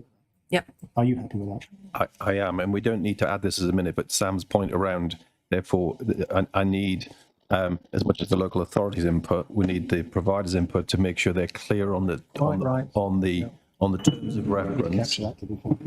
of reference, the membership of the LCPs, which may need to be repurposed and redefined. So Sam, I'd welcome your and colleagues' help input on that. Bringing Rachel into this, because there is something here about transformation in Devon that needs to be rooted into this in the clinical leadership group. So what I need is an executive proposition with all your lenses coming in and goes, this is the way forward.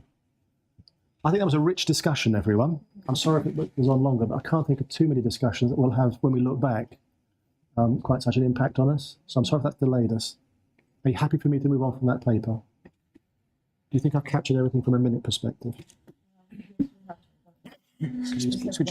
One point to make, I think it's in relation to something that Ewan raised earlier on. It was just to clarify from a governance perspective what the role of the board is in relation to cluster and merger. So the board has not predetermined the outcome of NHS England's consultation. We have discharged our responsibility in relation to our duty to engage and share the feedback with NHSC as a decision maker. And they are the ones who discharge the decision of whether we merge or not. And then just to give you some assurance, the concerns raised will be taken into account as part of the transition planning. Okay. And we'll feedback on that, what we were doing about those concerns. I think that's the bit that's missing. Yeah. Listening to this debate today, I hear that it's NHSE's decision as to whether we merger as a footprint of Devon and Cornwall. Yep. Given what I think is quite a mature discussion we've just had, do they get to know what our thoughts are in terms of developing in this way? So not so much in detail, but an intention. Yeah, let's be really targeted for a moment. This is where I stressed at last board meeting, it was about the footprint and the merger implications. What follows from the 22nd, then we can have the discussion about what follows from it, Neil. So we just need to park that at the moment. So does that imply we don't need to worry and they're not going to come up with some mega merger that we didn't actually agree to? Because this would inform that kind of worrying decision. So I mean, I know I'm being a pessimist, but goodness knows. Okay, and if we'd missed the opportunity to say, God, we're really working well together and cognizant of local authority and health and wellbeing boards informing everything, that is it better to get that in now or strategically, or just do we sit back and then have some awful decision thrust upon us? So we've made our submission based on what we decided at our last board meeting. What I can share with you is we can't go less than 2 million. If we went any more, that means working in Dorset or Somerset or whatever.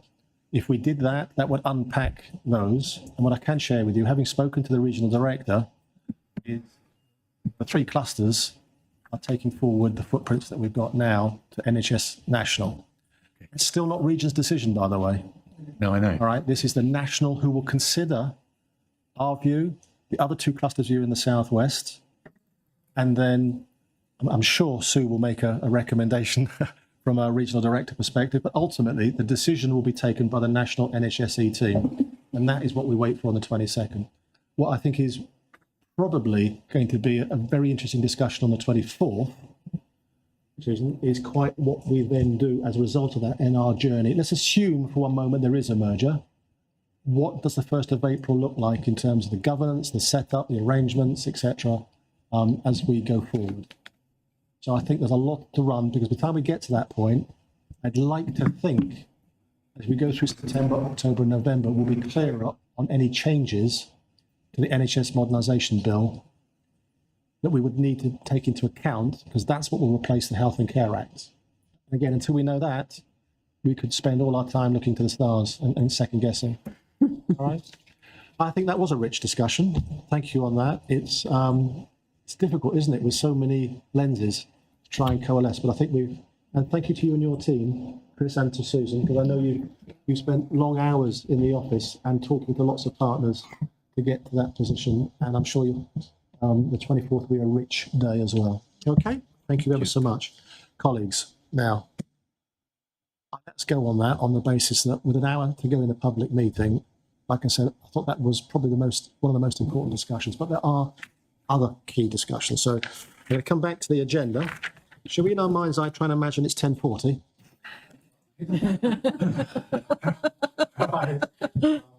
So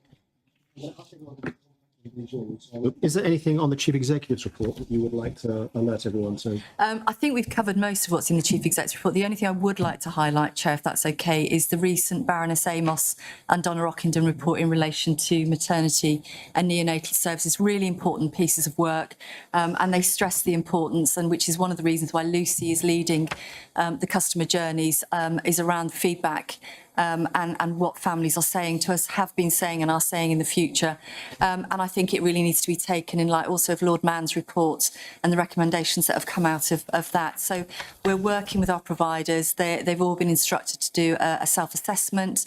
We'll be taking that through our statutory group, which is the local maternity and neonatal services, of which we've now combined across Cornwall, Isles of Scilly and Devon. We had our first meeting last week. So bringing all of that together, it's a big group, but a very collegiate and collaborative group. So I just want to assure the board chair and our members of the public that we are taking the recommendations from both those reports. And just a reminder, particularly for our maternity providers, the Ockenden has produced a series of reports. I think we're on now 500 recommendations, Kim, in line. So, you know, we're asking a lot of our providers to make sure they get this right, but for exactly the right reason. I think the last piece for us, or that very important piece in the jigsaw, is the work that Lucy Tewson and the team will be doing in getting that feedback in real time from families and how it feels for them, and that they are assured that the services that we have across our cluster are safe and responsive, and they're listening to mums and families. No, the only other thing is just that was a great discussion we've just had. Really, just to talk about, we've run in Cornwall and the Isles of Scilly now a system executive group from the start of the ICB. We are doing the same now in Devon. So we're going to have a workshop later in August just to bring all of that together, and that's all of the partners around the table. So some of the conversations, John, we've just had, and we know this works in Cornwall for us. We have some of the really difficult discussions, particularly around our commissioning intentions. We socialise it through that group, and having met with the three chief executives for the local authorities in Devon this morning, they're really keen on that direction of travel. So we have a forum where we can bring some of our tricky issues together to talk about. It's a bit like the joint committee that's going to happen, but I think the thing we should celebrate is that, like we have done for a number of years, we're trying to avoid being a provider versus commissioner conversation. And we actually want to be in a collegiate space of working as a system, even though it's not so much our mandated mandate any longer. The way we've been successful is collaborating at a system level. And therefore, I think we'll take that for free as part of our role. So thank you for doing that in terms of executive. Okay, let's move on. Sorry, Lope, I didn't see you again. Oh, I don't know if that's on. Is that on? Yes. Just to thank you for the report, Susan. Just wanted to commend UHP on the implementation of the single patient record EPIC. I think we should note the quiet steps that are happening as well. So if you could just pass on our commendations for that. Thank you. Thank you very much. So Molly has quite rightly chased me in terms of order, given the rather poor chairing I've had in terms of timeline. So we're going to jump to performance exception report 3.2. Gary, would you be kind enough to give us your position on performance exception report, please? Yeah, thank you, Chair. So this is the first iteration of an integrated performance exception report. We have got a discussion in part 2 on how that may evolve. So I will take the report as read. A couple of things just to highlight, I think, to the board.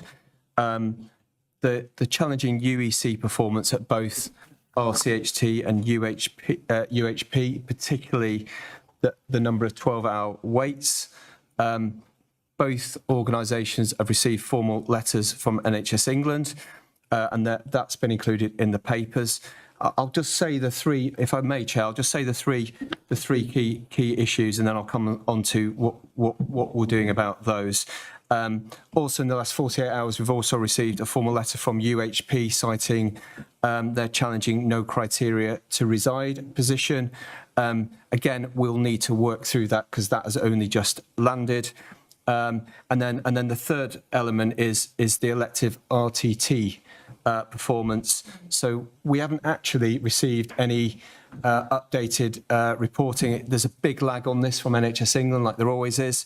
It's our understanding that all providers are under their elective performance, their RTT. That will put at risk the elective recovery funding, both in Devon and Cornwall and Isles of Scilly. So we will be seeking recovery trajectories from each of those providers to ensure we can get back on track before the end of the financial year. In terms of how is all of that, what's the oversight on that? So we now have a contract management process within both ICBs. That is the mechanism for monitoring delivery, oversight and recovery. And then in addition to that, we've also got both UEC and elective oversight groups that will drive that enhanced system level performance management and oversight for NHS England as well. So that was kind of the performance. If we just talk about the finances as well. So in the papers, you'll see it's the month 2 position, and that's just the timing of the papers. All but one organisation is on plan. Royal and Cornwall are reporting an adverse variance citing industrial action, but I know they are working on plans to mitigate that. There does remain a material risk in delivery of the financial positions, and that's most notably their efficiency plans or the system efficiency plans and the performance challenges that many of our organisations are facing. If I just briefly talk about the Devon system for a second, Chair, they remain under enhanced financial oversight. So we are continuing to report SIP delivery on a weekly basis. So in terms of where we were at the 17th of July, we were at 86% of schemes at fully developed. And there was 3 organisations within that at 90% or above, which is strong performance. The organisation that is struggling is UHP, and they're currently only at 70% of fully identified. There are 2 schemes that are in that are worth 20 million, 10 million each that are deemed high risk, and I'll come on to in a second what I'm asking the board to do. So as well as looking at our fully developed schemes, we also need to look at the risk assessment of those schemes, and that's what we're continuing to report on as well. And a more formal report will come through this board on a monthly basis from next month onwards. So we're part way through month 3 enhanced financial oversight of the Devon system providers. And following this, we'll then need to agree what further intervention steps are required. I think it's highly likely, Chair, that we will need to put in additional oversight support into at least one of the organisations. So I do seek from board today the authority to work with the Chief Exec to put in that appropriate additional measures over and above what we've got in place already. I'll pause there. Before I move to your recommendations, on top of what are in the recommendations, let's have some discussion. Tan? I suppose I really support the approach, Gary. Thank you for the thoroughness. I suppose what would be useful for us in terms of assurance is to look at some scenarios. And we can't assure it now, but going forward, particularly around the SIP, I think, because we've been in this position before. Not to the same extent, because the plans are very much more developed. But when they do go off, they have very big implications for us. So yes, additional support going in and oversight, but what if? And what's the implication? Really, I would like to see a trajectory around that. Okay. So okay. Sam first, and then we're going to move to Gary's recommendations. So fully recognise all the points Gary's made, and I think just on behalf of the acute providers in Devon, we feel we're working very constructively with the ICB.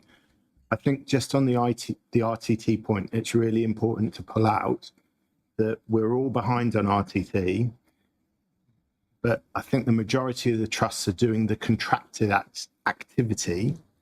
The issue is the demand in Q1 was greater than the plan. So I think which was in response to a set of planning assumptions that were set by the ICB. So I think we need to do some rapid work on how we can further tighten up our demand management, as well as some of our commissioning intentions, to try and get this plan back under control, because then that is one of the routes to get back to the RTT. Yeah. Okay. Yeah, so I could concur with that, Sam. I think the other element that I failed to say is organisations are rolling out EPIC at the moment as well, so which is the EPR, which we just mentioned 5 minutes ago, and that is having clearly a massive impact on the ability to code and report. So there will be a lag because of that as well. So we just need to understand all of that and unpack some of that. I guess it's really important, colleagues, that Molly, if we can make sure, or Helen, can you throw out to everyone what are the issues that you want mandated for you to take away from this meeting? So to be absolutely clear, I think it's so it is going to be enhanced oversight and with as I said, I think that what Tan said in terms of some scenarios, I think that's come out of the finance oversight groups as well, so it's consistent with that. So I think we do need to do, particularly around RTT, some scenario analysis, and we'll need to do some deep dives with individual providers. Mandate you need from here? Well, I think it's just that enhanced oversight and what's going to happen going forward. That's the exact ask, Chair, please. Okay, thank you. Anything else for Gary on this report? If not, I'm just going to ask you to look at the ends that said note, note, note, note. I'm running out of time. Are you happy for me to take those 4 notes as noted? I love his style. Thank you ever so much. Great, that's that one. Well done, Gary, on that. Thank you for bringing that. We're going to move to the board assurance frameworks next. Thank you, Chair. So I'm just going to raise 3 key points. So the main substantive point is to say that we are undertaking a process to refresh the BAF document. Sorry, if you can hear me. The BAF document in light of the development of the business plan and to ensure alignment with the business plan goals. And to that end, Chair, we're proposing to bring an update on this process in September. And equally, I just wanted to flag that the Finance, Performance and Quality Committees undertook a very key piece of work during their July meetings to scrutinise and challenge the content of the BAF, which has actually informed some recommendations which are included in this report. And actually, one of the conversation ties into the performance report. And this is set out in the proposed amendments to the BAF risk section of this report. So the key takeaway from the committee's meeting was in relation to the financial sustainability risk, it was felt that this risk needs to be split. So we're very clear which aspect of financial sustainability is most at risk of non-delivery. And with that, we'll take into account the latest information and intelligence that we've got. As at the time the committee met, we're not been cited on the performance issues in relation to delivery of CIPs, for example. So we've also recognised the interdependencies between some of the elements of this risk. So, for example, a failure to deliver the financial plan may result in a breach of statutory break-even duty. But actually, what we might be more concerned about is delivery of SIP, which will impact on DSF funding. So we just need to go away and make sure that we finesse the most important aspect of those risks and bring them back. And then secondly, there was a conversation about constitutional standards and recovery priorities. So again, the same theme, because it was felt that the risk was quite broad and we need to understand where we are as a system and have a particular risk which splits again, is it financial performance, operational performance, or quality performance? I think it's really important to say that the board needs to have oversight of quality performance as well as part of forward agendas. So we'll undertake that analysis and bring that back. So there's a recommendation around that as well, Chair. So with that, I was just going to ask the board to approve the proposed approach to updating the BAF in order for us to achieve alignment with the business plan, and then the recommendation from the committee's review in relation to financial sustainability and performance, and then to note and approve the latest iteration of the BAF. Thank you. Okay. How do you want people to respond to that? Any thoughts? Opa? Thank you for the update. Yeah, I endorse the approach.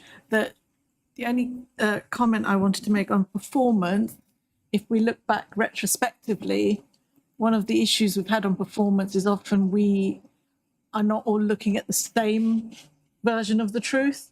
So I think what I would say is some sort of openness and transparency and collaborative working in production of performance management reporting or dashboarding would be really valuable. That in itself is a risk if we're all looking at different information. Okay. Anything else? Have you got any other? Yeah, it was just to respond to Lopa's point, to say that we had discussed it with Gary and Susan around financial oversight, making sure the ICB is aware of early warning indicators. I think it's fair to say it's something that we're working on in light of recent events. So that's well said. Thank you. Okay, thank you. So we're going to move on to, I'm going to come back to everybody's reports in a second. I just want to get some of the other items out. So Gary, on the system financial plan, please. Thank you, Chair. So this is an update to the board on the final planning submission for both Cornwall and Isles of Scilly and Devon. I will take the board through the Devon position first for 26-27. So I think it was posted in the appendices in the end. So there's two packs. There's a Devon pack and a Cornwall and Isles of Scilly pack. So the Devon pack sets out so you'll recall the April submission of the plan was at 126 million deficit, and it sets out how we move from that to a break-even plan in the final submission. There was kind of four major movements. There was a first tranche of funding, deficit support funding into TSD, and then there was three further movements, which was a combination of improvements funding from both NHS England, the trusts and the ICB. So that enabled us as a system at Devon to submit a break-even plan. The comment earlier about the risk and the efficiencies, so it is a really challenging plan. Our efficiency target is 295 million for Devon in this financial year. That equates to about 6.5% of target for the four main trusts. So, and I don't think we've ever done that level of efficiencies in the system before, but that is consistent with many other organisations across the country. At the moment, circa 60% of that efficiency is recurrent, and you'll hear me continue to say we need to push that percentage up, because that is the only way we're going to address the underlying deficit across Devon. You'll recall from previous meetings that the challenging underlying deficit across Devon, it's about 286 million. So by doing a combination of those recurrent efficiencies and the transformation programme that Rachel and her team are setting out, that is the way we'll try and tackle some of that over the next 2 years. I've also set out in the pack the main risks, and I don't think they're a surprise to anybody. Clearly, the challenging performance that we've got, the challenging efficiency targets, and those are to maintain the significant amount of deficit support that's gone into the system, as Molly pointed out as well. And then, as I said earlier, the risk of clawback of that elective recovery funding if we don't hit either the RTT or waiting list. That's all I was going to say for Devon, Chair. If I could just go quickly onto the Cornwall and Isles of Scilly plan. So all organisations submitted a break-even plan back in March. So that was consistent. Again, the challenge is equally challenging on efficiencies. So across the two trusts, it's around 5.8%. So again, really quite challenging. And the target across the system is £93 million to develop. I think the risks are fairly consistent, Chair. There's no material differences in the risk, and you'll see from the pack that there's a movement in some of the performance targets, and it's shown how we move from the March to the final submission. There are some areas on both organisations where we're not meeting our plan targets, and again we'll come back to a future board in terms of what we're doing specifically about that. There's just one thing I wanted to point out. The most material movement in Cornwall has been a movement in the RTT waiting list. So this has been an historical issue where about 10,000 waiters were mapped to the Devon system as opposed it should have been mapped to the Cornwall system. So at the moment, we're not meeting our waiting list target. There is ongoing conversations on how we can recover that, and that will be essential to maintain, as I said, the elective recovery fund, but those conversations are ongoing. That's all I was going to say, Chair. Thank you. Working in reverse. Kim, is there anything you want to comment on what Gary's just said? No, I think, sorry, can you hear? Yes. Got to lean forward. I think it's been covered. We know that we've got both internal measures now looking at our RTT as well as UEC. We absolutely recognise the financial fragility if the continued operational pressure continues. So it's really in our system's best interest to be able to work collectively to make sure we're already in the busy summer months. We've got time to plan. And I think already from the conversation this morning, the sooner we begin the next commissioning the round, the better it will be for all of us as well. Right. So we have that Right. dovetail. Okay. Do you feel supported by the ICB team? Yes. How are you finding things? Yes, great. Gary's awesome. We know that. Are you feeling supported by the ICB? We're feeling supported, and I think we are going to take some of the oversight that Devon has just to get into that to get good practice. I'm going to go to Phil and then Sam. How are you feeling? Thanks for the report, Gary. And reading your appendix that shows the ICB financial position by sort of area, if you like. It's the first time I've seen that mental health is predicting an overspend on commission budgets of that value. And when I read it's about neurodiversity and right to choose, I really think we can be having a conversation that we're not having at the moment about what we can collectively do. Here, sorry. Sorry, the mic. Right to choose for neurodiversity assessments, driving an overspend of about 6 million forecast for the year. We should be having a conversation about what we can be doing about that, and we're not at the moment. What do you want to make, or? Yeah, I'd welcome that conversation, Phil. And if we can do anything different, it's a countrywide challenge that we're all managing. But if we can do something differently, You and your team feeling supported by the ICB team? Sorry, Are you feeling supported? All I'm saying is we need to have a conversation because it's money going out of the ICB book to private providers. We can be thinking about how we can do something differently. Thank you, Sam. Yeah. Yeah, it's going well. I mean, the only other point I would make is just linked to the UHP letter on NCTR.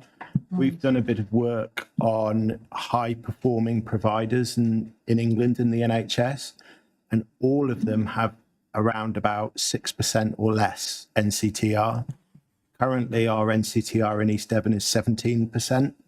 I don't know what it is at UHP today, but we've got a collective problem on NCTR, and it feels like with the Prime Minister's new agenda, this is only going to become a bigger and bigger issue. So I do think we all need to get ahead of this. Susan?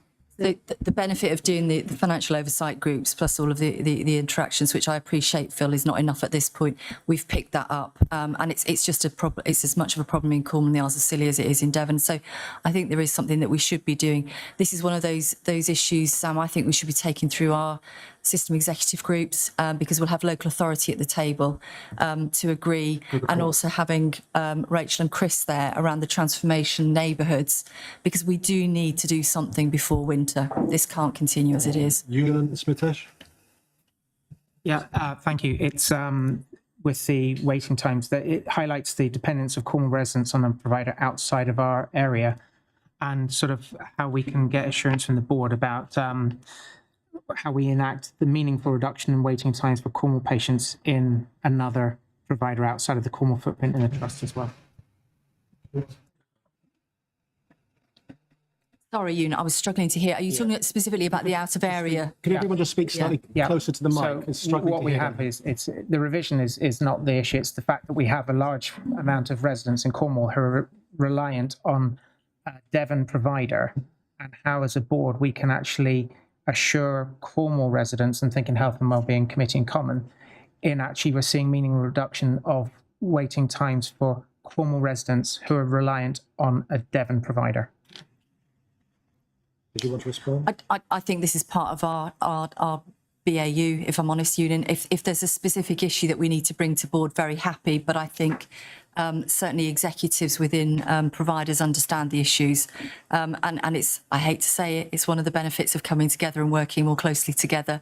That is one of the benefits, is getting more of those relationships working, and that was demonstrated this morning by the neighbourhood. So yeah, no, absolutely agree with you though, and it won't get forgotten. Thank you for making that point. It's a really important one. Smitesh? Yeah, thanks, Chair. Just a simple question without numbers about primary care underspend, if there is any.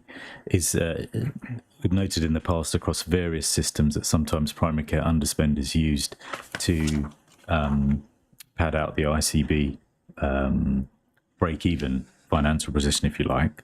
If there is any slippage in delegated budgets, can we make a commitment to make sure that that's reinvested into neighbourhood delivery in the future? Harry? Well, there is a significant amount going into neighbourhoods in this financial year. So you'll know from a Devon perspective, there's £8 million, and there's a higher number in the Cornwall system, I think. Yeah. So I think we've already made that commitment. Thank you. So let's move on to the noting of those items. Lopa? It was I'm going to burnish Gary's halo a bit more to say it's a really good report. And there have been a couple of comments from colleagues about commissioning for next year, but one of the things we were told earlier is we're moving to a 3-year spending review. Is there an implication for us having to plan for a 3-year period?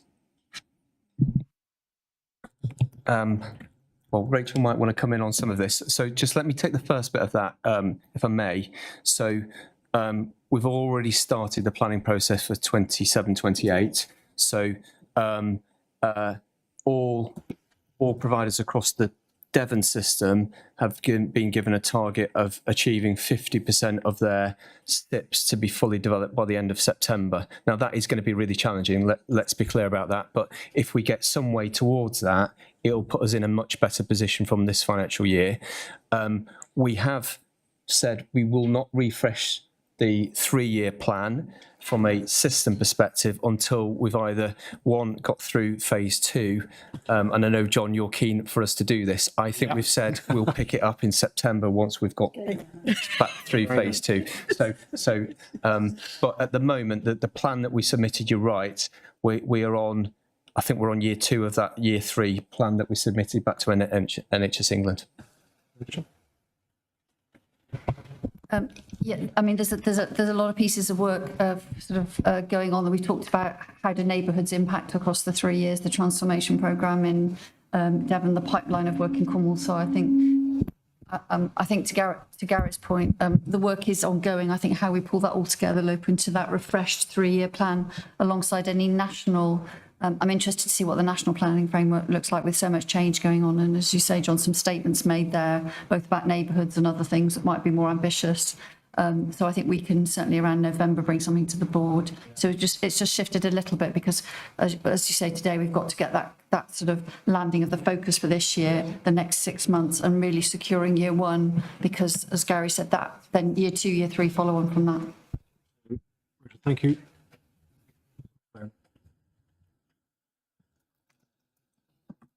Thanks. I thought it's just worth pointing out that in this newish financial year, financial flow of information and accountabilities have shifted. So we're not quite in the same world we were this time last year. I think it's also worth pointing out that the rules last year for deficit support required the ICB to achieve system balance. My understanding is that's not the case this year. It's down to individual providers. Is that correct, Gary? Yes, that is my understanding. It's done.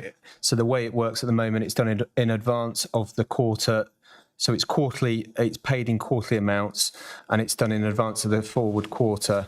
And I think the criteria is the individual organisation must be on plan and must be forecasting on plan. I think the difference this year is there is potentially clawback of DSF, of deficit support funding. So it's really critical that we do maintain the forward trajectories in terms of that balanced plan.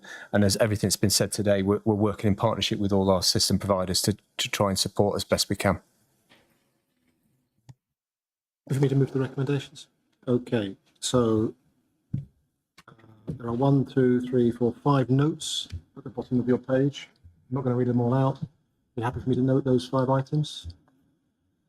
Yeah, thank you very much. I just want to say at this point, if I may, if you just listen to the quality of the discussion that's going on, think about where we were on the 1st of April, new team, new whatever else, all the issues that are going on. Just hearing the executive group and the richness of the debate, I think we're in a way better place than we were a little while ago. There's been a few bumps in the road, but this is, to me, over lunch maybe you want to share any thoughts, whether you disagree with me or not, but it's feeling like the team are beginning to coalesce behind getting together, Susan. So thank you for that, and thank you to the team. Right, that's the financial plan. So, Chief Governance Officer, have I just got the reports from partner members and participants to go through then the forward plan? Lovely. Okay, so yes. So by exception, take everything as read. Lots in there. The one observation I would make is I think the reports this month are very thorough. Thank you. Yeah. Really, very good. I would just say the mechanism, please write your report. If you're trying to write actions for us, you do need to go through the executive group in order to bring those suggestions to here. So at the moment, I'm going to ask you to consider any updates you want to have, but without asking the board in terms of making decisions or whatever else, because that needs to be routed through a governance structure through the ICB, but maybe some newer members are not aware of that. So let's go in a structured way. Let's go to non-execs first of all. Do any of the non-execs want to give an update on their committees? Neil, I think you do, don't you? You want to give one? Mainly, Chair, because the committee tends to meet too late to provide a written report, so apologies. 2 workshops approaches were held with regard to the neighbourhood committee, one in May and one last week. The first workshop had wide attendance from across the cluster and it focused attention on the neighbourhood approach. There was widespread agreement from the assembled system partners as to the direction of travel for the system being one of a neighbourhood approach to health and well-being. The second workshop, which was also informed by the first and the recent Claire Fuller event, saw an emerging set of outcomes and priorities, which you've seen in the approach today, that will be collated as a framework for assurance in terms of the way the committee works for the rest of this year, with each emerging place across the cluster to assess the maturity of development in terms of neighbourhood approach and understand any barriers that exist to such. Further work is needed on the frequency and of that approach, and feedback will be given on the intended model of committee working at the September board. 2 key points that have come out of the workshops we've had. It's really important to understand that the ICB scrutiny and approach is one that over time will need to shift to a place-based model, with place health and well-being boards being instrumental in terms of understanding population health needs and setting local priorities, both short and long term. What goes along with that is that system partners need to work to gain a mutual understanding of the demands that are made of partners by external organisations. This will improve, hopefully, the building of trust needed to achieve a truly integrated model of neighbourhood health and well-being, addressing both short-term NHS demands and building better population health over the next 3 to 5 years. Thank you. Okay. Graham, anything you want to add? Okay, just very briefly, we've had 2 meetings, I think, since the last board. 11th of June, looked at medicines, which comes within this committee now. We looked at the mortality annual report. We noted, interestingly, Phil, the neurodiversity pathway wait time. The 9th of July meeting was actually still early for data to flow in for the new year, but we did have good workforce data, which is great to see. There's been a bit of a gap in the past. We noted the MS follow-up pathway challenge in TSD. We looked at the annual safeguarding report and sought assurance on that. And just to be clear, that's the ICB's part of its statutory duties, not the entirety of the system. And I think we were quite keen to make sure that going forward, commissioning intentions were fully cognizant of the safeguarding requirements. Other than that, I think, Gary, you've already picked up the performance issues that we know about. Thanks. Dan, you wanted to say something? Yeah, just briefly, just to say that we had a very good paper about equity and a neighbourhood approach. And that's some good progress. And we're seeing that mirrored in terms of some of the communications and engagement approach as well. That's not to say that neighbourhoods are our only approach. That's just that we are getting some early traction in that space. One of the other key points to note is the development through the autumn of a people's panel that will get us more richness in terms of people with a diversity of experiences voice coming in and influencing our strategic direction and our board, hopefully, as well. And just to formally note that workforce performance in year has now moved to the FPQ committees to make sure that we're properly triangulating in terms of the performance and what's happening and how that impacts in terms of finance, and the People Committee will continue to look at the longer term strategic development of the workforce. Thank you. And while we're on people-related issues, Patrick, is there anything you want to add from your seat? I think it's worth just updating the board. This was because the letter was sent to the whole board and has subsequently been shared publicly. The trade union letter. Give an update on the trade union correspondence and the reply that Susan has written and referred to in her report on behalf of the board. I'll keep it brief. There were claims made in the trade union letter that the ICB does not accept from an organisational perspective. The substance of the letter relates to concerns relating to safety and our ability to deliver our statutory functions. And our reply sets out the basis on which we believe we are able to do that. There is ongoing assurance work that we're undertaking to ensure that we've got capacity at all levels of the structure to deliver against those statutory functions. And our final decision making about our phase 2 structure, which is everything below director level, will receive further information about that assurance position. And we have retained money in our staffing structure as a contingency to be able to meet any adjustments that might be needed, and we've said that in our reply to the trade union letter. The other point that came out very strongly, and this was picked up in media coverage, was that our senior structure is significantly larger than comparable Southwest ICB clusters. The letter stated it was 70% larger. That's a number we don't recognise, and we've again responded to that in our reply. It is fair to say that the approaches that have been taken in the different cluster ICBs to the design of their senior structures are different. And the bandings of roles at senior levels are different. And that might be something that the trade unions were picking up. But what we've said in the letter as well is that our choice of design for the senior structure was an active one, made by the non-execs originally, but also that came through this whole board for sign-off back in January.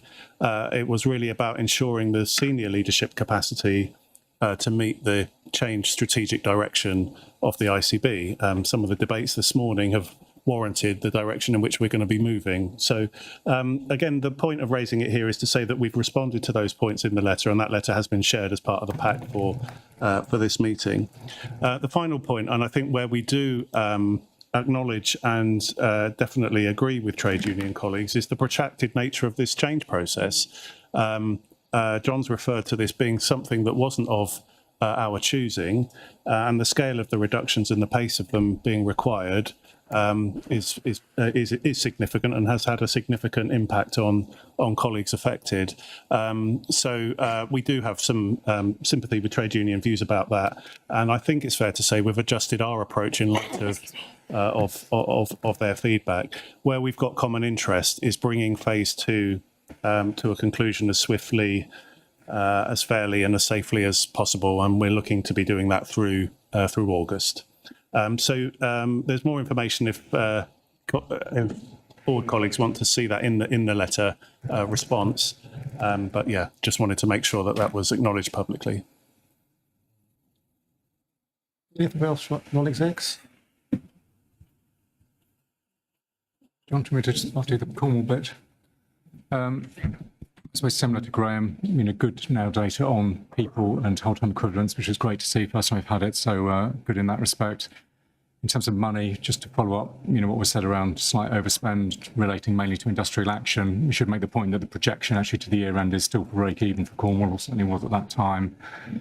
Performance, interestingly, the UEC thing was discussed by committee as one of the, particularly outlying areas of performance in Cornwall, sort of taking into account the fact that NHS are the ones to, I suppose, performance manage the trust. What we undertook to do was to look at our parts of the pathway, make sure the bits that we are doing in terms of enhanced discharge, hospital at home, etc., are working appropriately.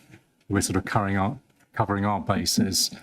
And I think when the subsequent letter came from NHS to say, NHSE, ICB, trust, can you respond to say what you're actually doing? I think those bits actually ended up in that letter to say, we're going to actually review those bits on behalf of the system. So that'll eventually come back to the committee, John, but just say it was, part of our deliberation, let's say, as part of the committee.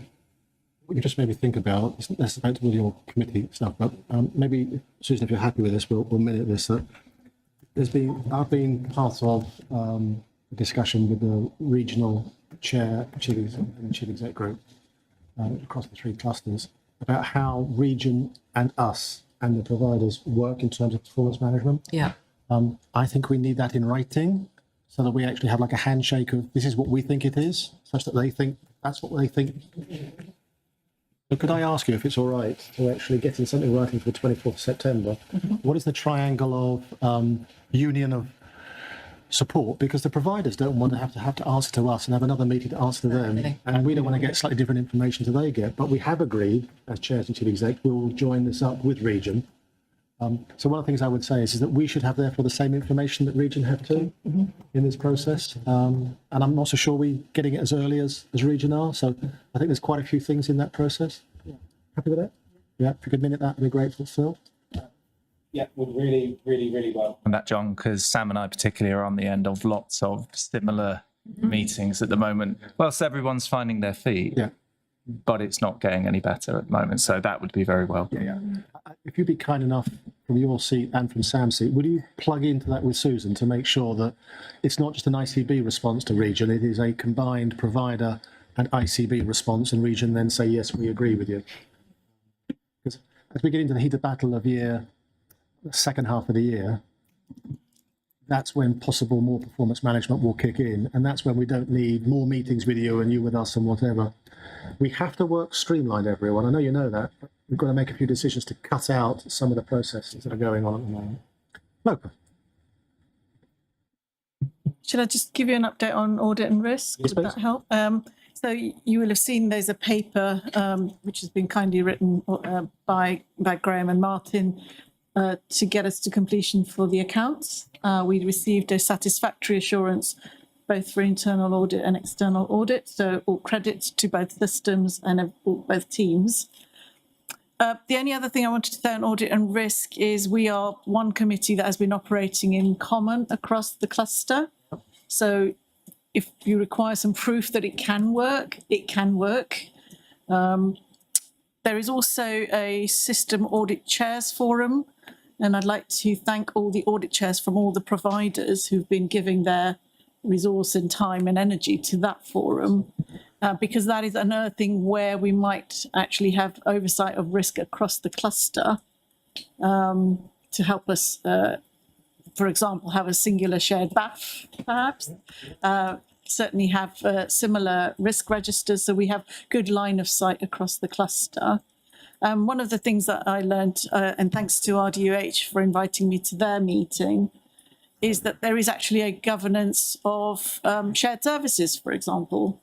Okay. So where we have, as an ICB, exposure of risk to shared services, there is a governance process behind it. So it's quite a good way of being able to mitigate some identified risks. So I just wanted to say thank you and acknowledge that.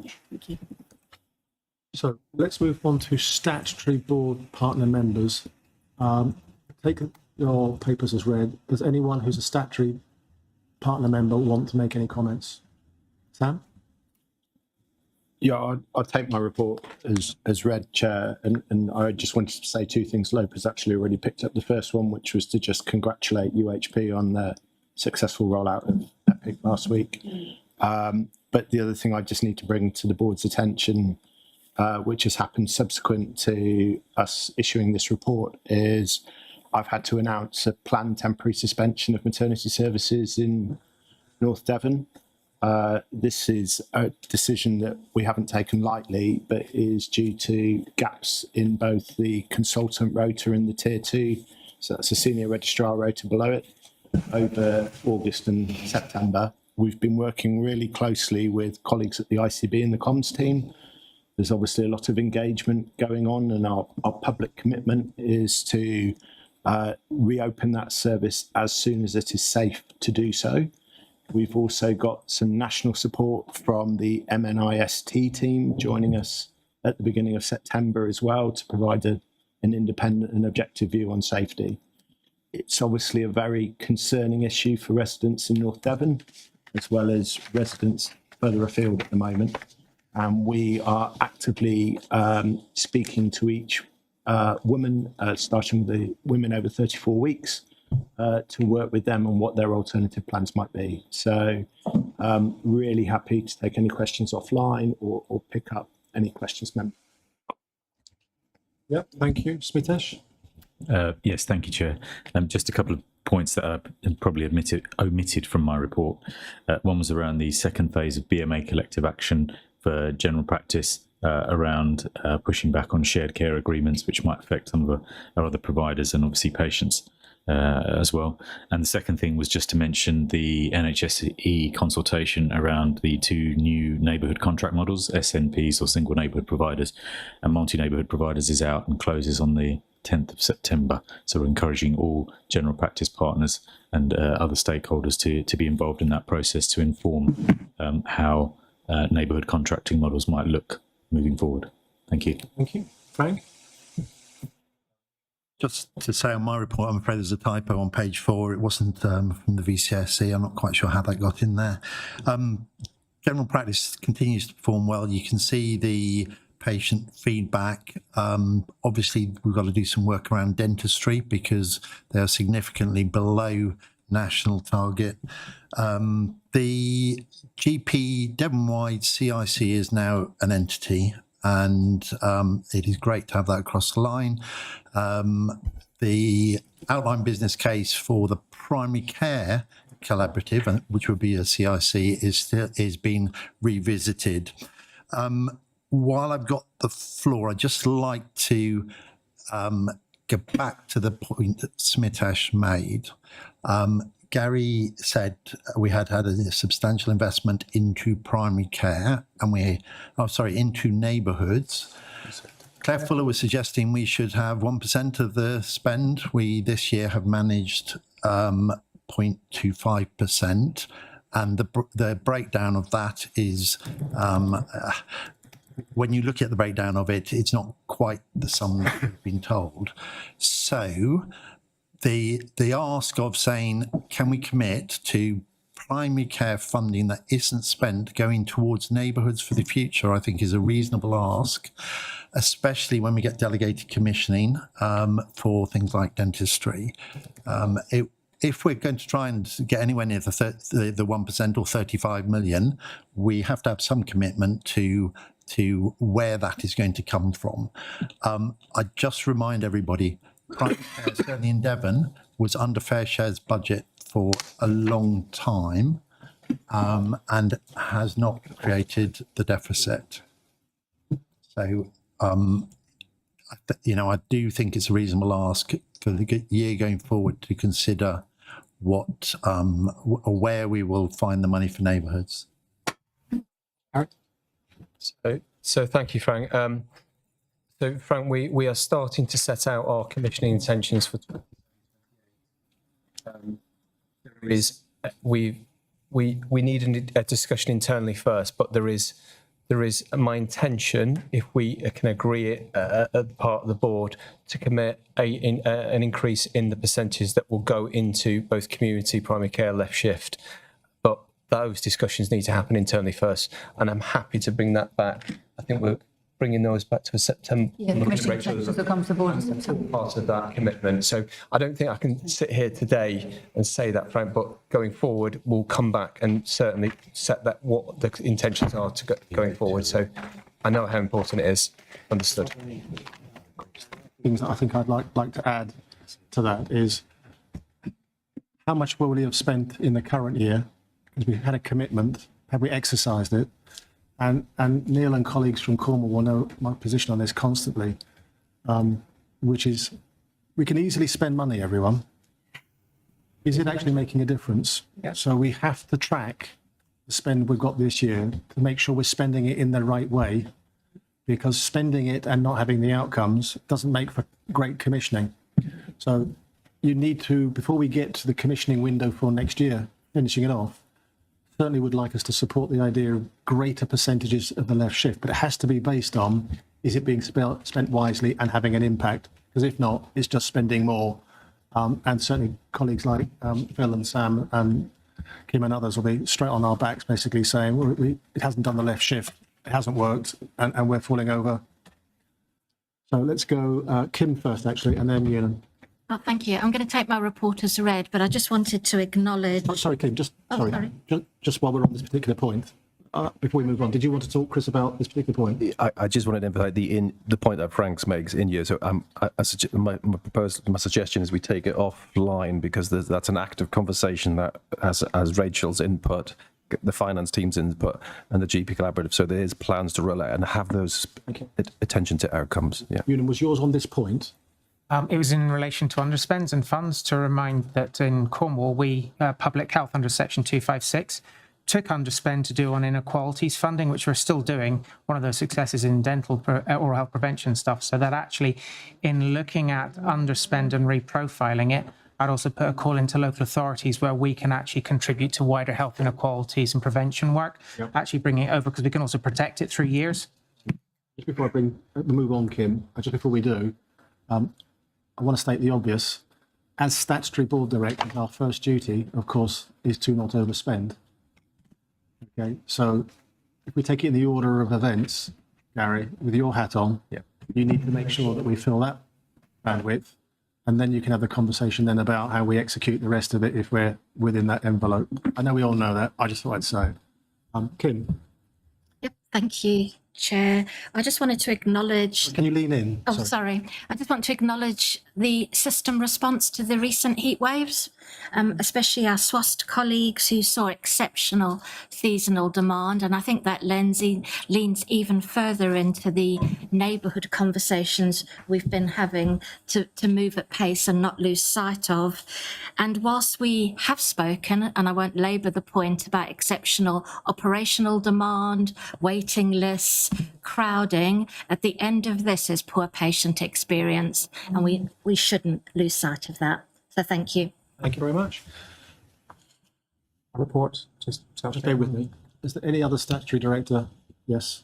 Yeah, thanks. So I just want to update something that's in my report. I took the opportunity to update the board on the progress around the Devon dementia strategy, which we signed up in March. I was flagging a risk of progress around basically governance issues, but Rachel and I have discussed that. Resolved. So I just wanted to. A bit of a loose end that we're just picking up. Anybody else? Statutory hat on? No? Can I offer it now open to all partners, but Union, you flagged, so you go first. So the Cornwall Isles of Scilly as read, but to add, since this was submitted, the leader in the council in Cornwall held a dentistry summit because there's saying massive concern both with residents and all politically as well. Want to thank ICB partners who took part in that event, because following a panel discussion which had a lot of interest from the public, we had over 160 questions submitted. We had a round table where we agreed actions as well, and that was really positive. I would like to thank actually Kirsty in particular for her involvement in that and openness to looking at how we can actually look at pieces of joint work to try and improve on things and show we're trying to make a difference within the constraints of dentistry as well. So thank you. Yeah. I'm playing previous into new. I suppose given the conversation that's been around the board around dentistry, and I think it was really good to see the summit. I think going back to where we started the conversation, we're still struggling with at-scale responses. Yes. And it's something I want to just pick up in terms of taking all the good ideas, but we have to scale now, because the impact across the whole of the peninsula. But again, it might be something that again plays into place about at-scale solutions. Thank you. So I wouldn't normally do this next bit, but I'm conscious of time and we need to finish on time. I'm going to take all the other partner members as read seriously. Just don't put your hand up because you'd like to make another point. Is there something really substantive you actually want to pull out of your report? Anybody else? Emma? Sorry, John, I just wanted to identify why these random brochures are on the table, because we were privileged to host the fifth, Chapter 5 Neighbourhood Health and Wellbeing event, and it was a BCSE takeover a couple of weeks ago. I hope colleagues who were able to attend really got a sense of the breadth and diversity of what the sector can offer. We had everything from Cams Goes Wild with Newquay Orchard through the voice of a young person with physical disability, Active Cornwall, mental health and suicide prevention, pretty much anything you could think of. Workwell was there. We had a dance performance about the skin cancer education. And this is a very tiny fraction of the breadth of VCSE in Cornwall and the Isles of Scilly. So whilst it's a lovely document and there is a link in the report to the online version, which we can keep updating, please don't take this as a Bible. It is just a small percentage, but hopefully gives you a bit of an overview. And so I just wanted to thank colleagues who've worked on that event. It was brilliant, and I hope it provides a bit of a model for future neighbourhood health and wellbeing conferences. And I just wanted to pick up on the point about Frank and Gary, proportions of spend. I'd also like to see us thinking about proportions of spend in the left shift going into VCSE as well in that planning process. Lincoln? Very quickly, picking up on the local authority one for Devon. Yes.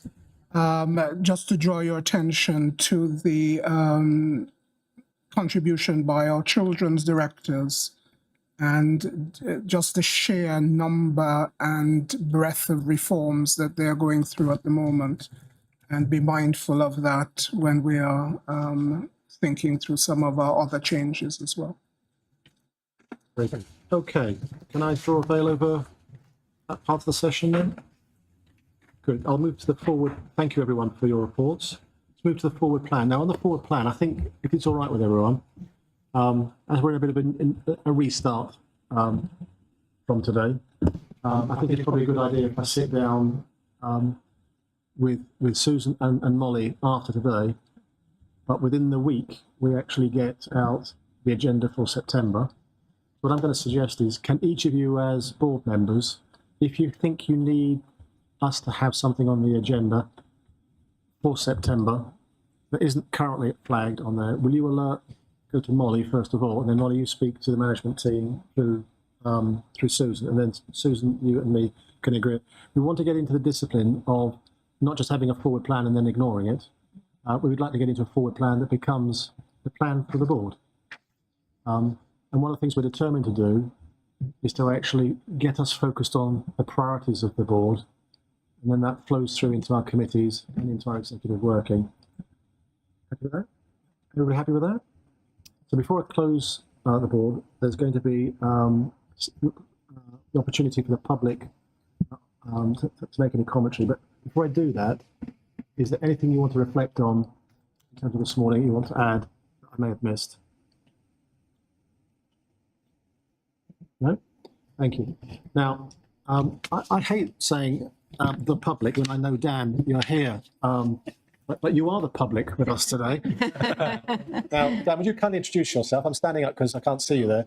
So Dan, you are a member of public here, but you also are one of the main cabinet councillors from Cornwall Council. So please introduce yourself and please put your public question.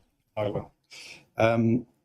Is that speak near the mic? That'd be great. Okay, it'll pick me up. Sorry, it's not a very elegant presentation, but I've already kicked the cup during one of Tan's contributions, so sorry about that. So my name's Dan Rogerson. I'm a Cornwall councillor in Bodmin, and I am a member of the Cabinet Administration at Cornwall Council, where I cover transport. But I am here representing the 10 of us, really, following an informal meeting we have every Monday.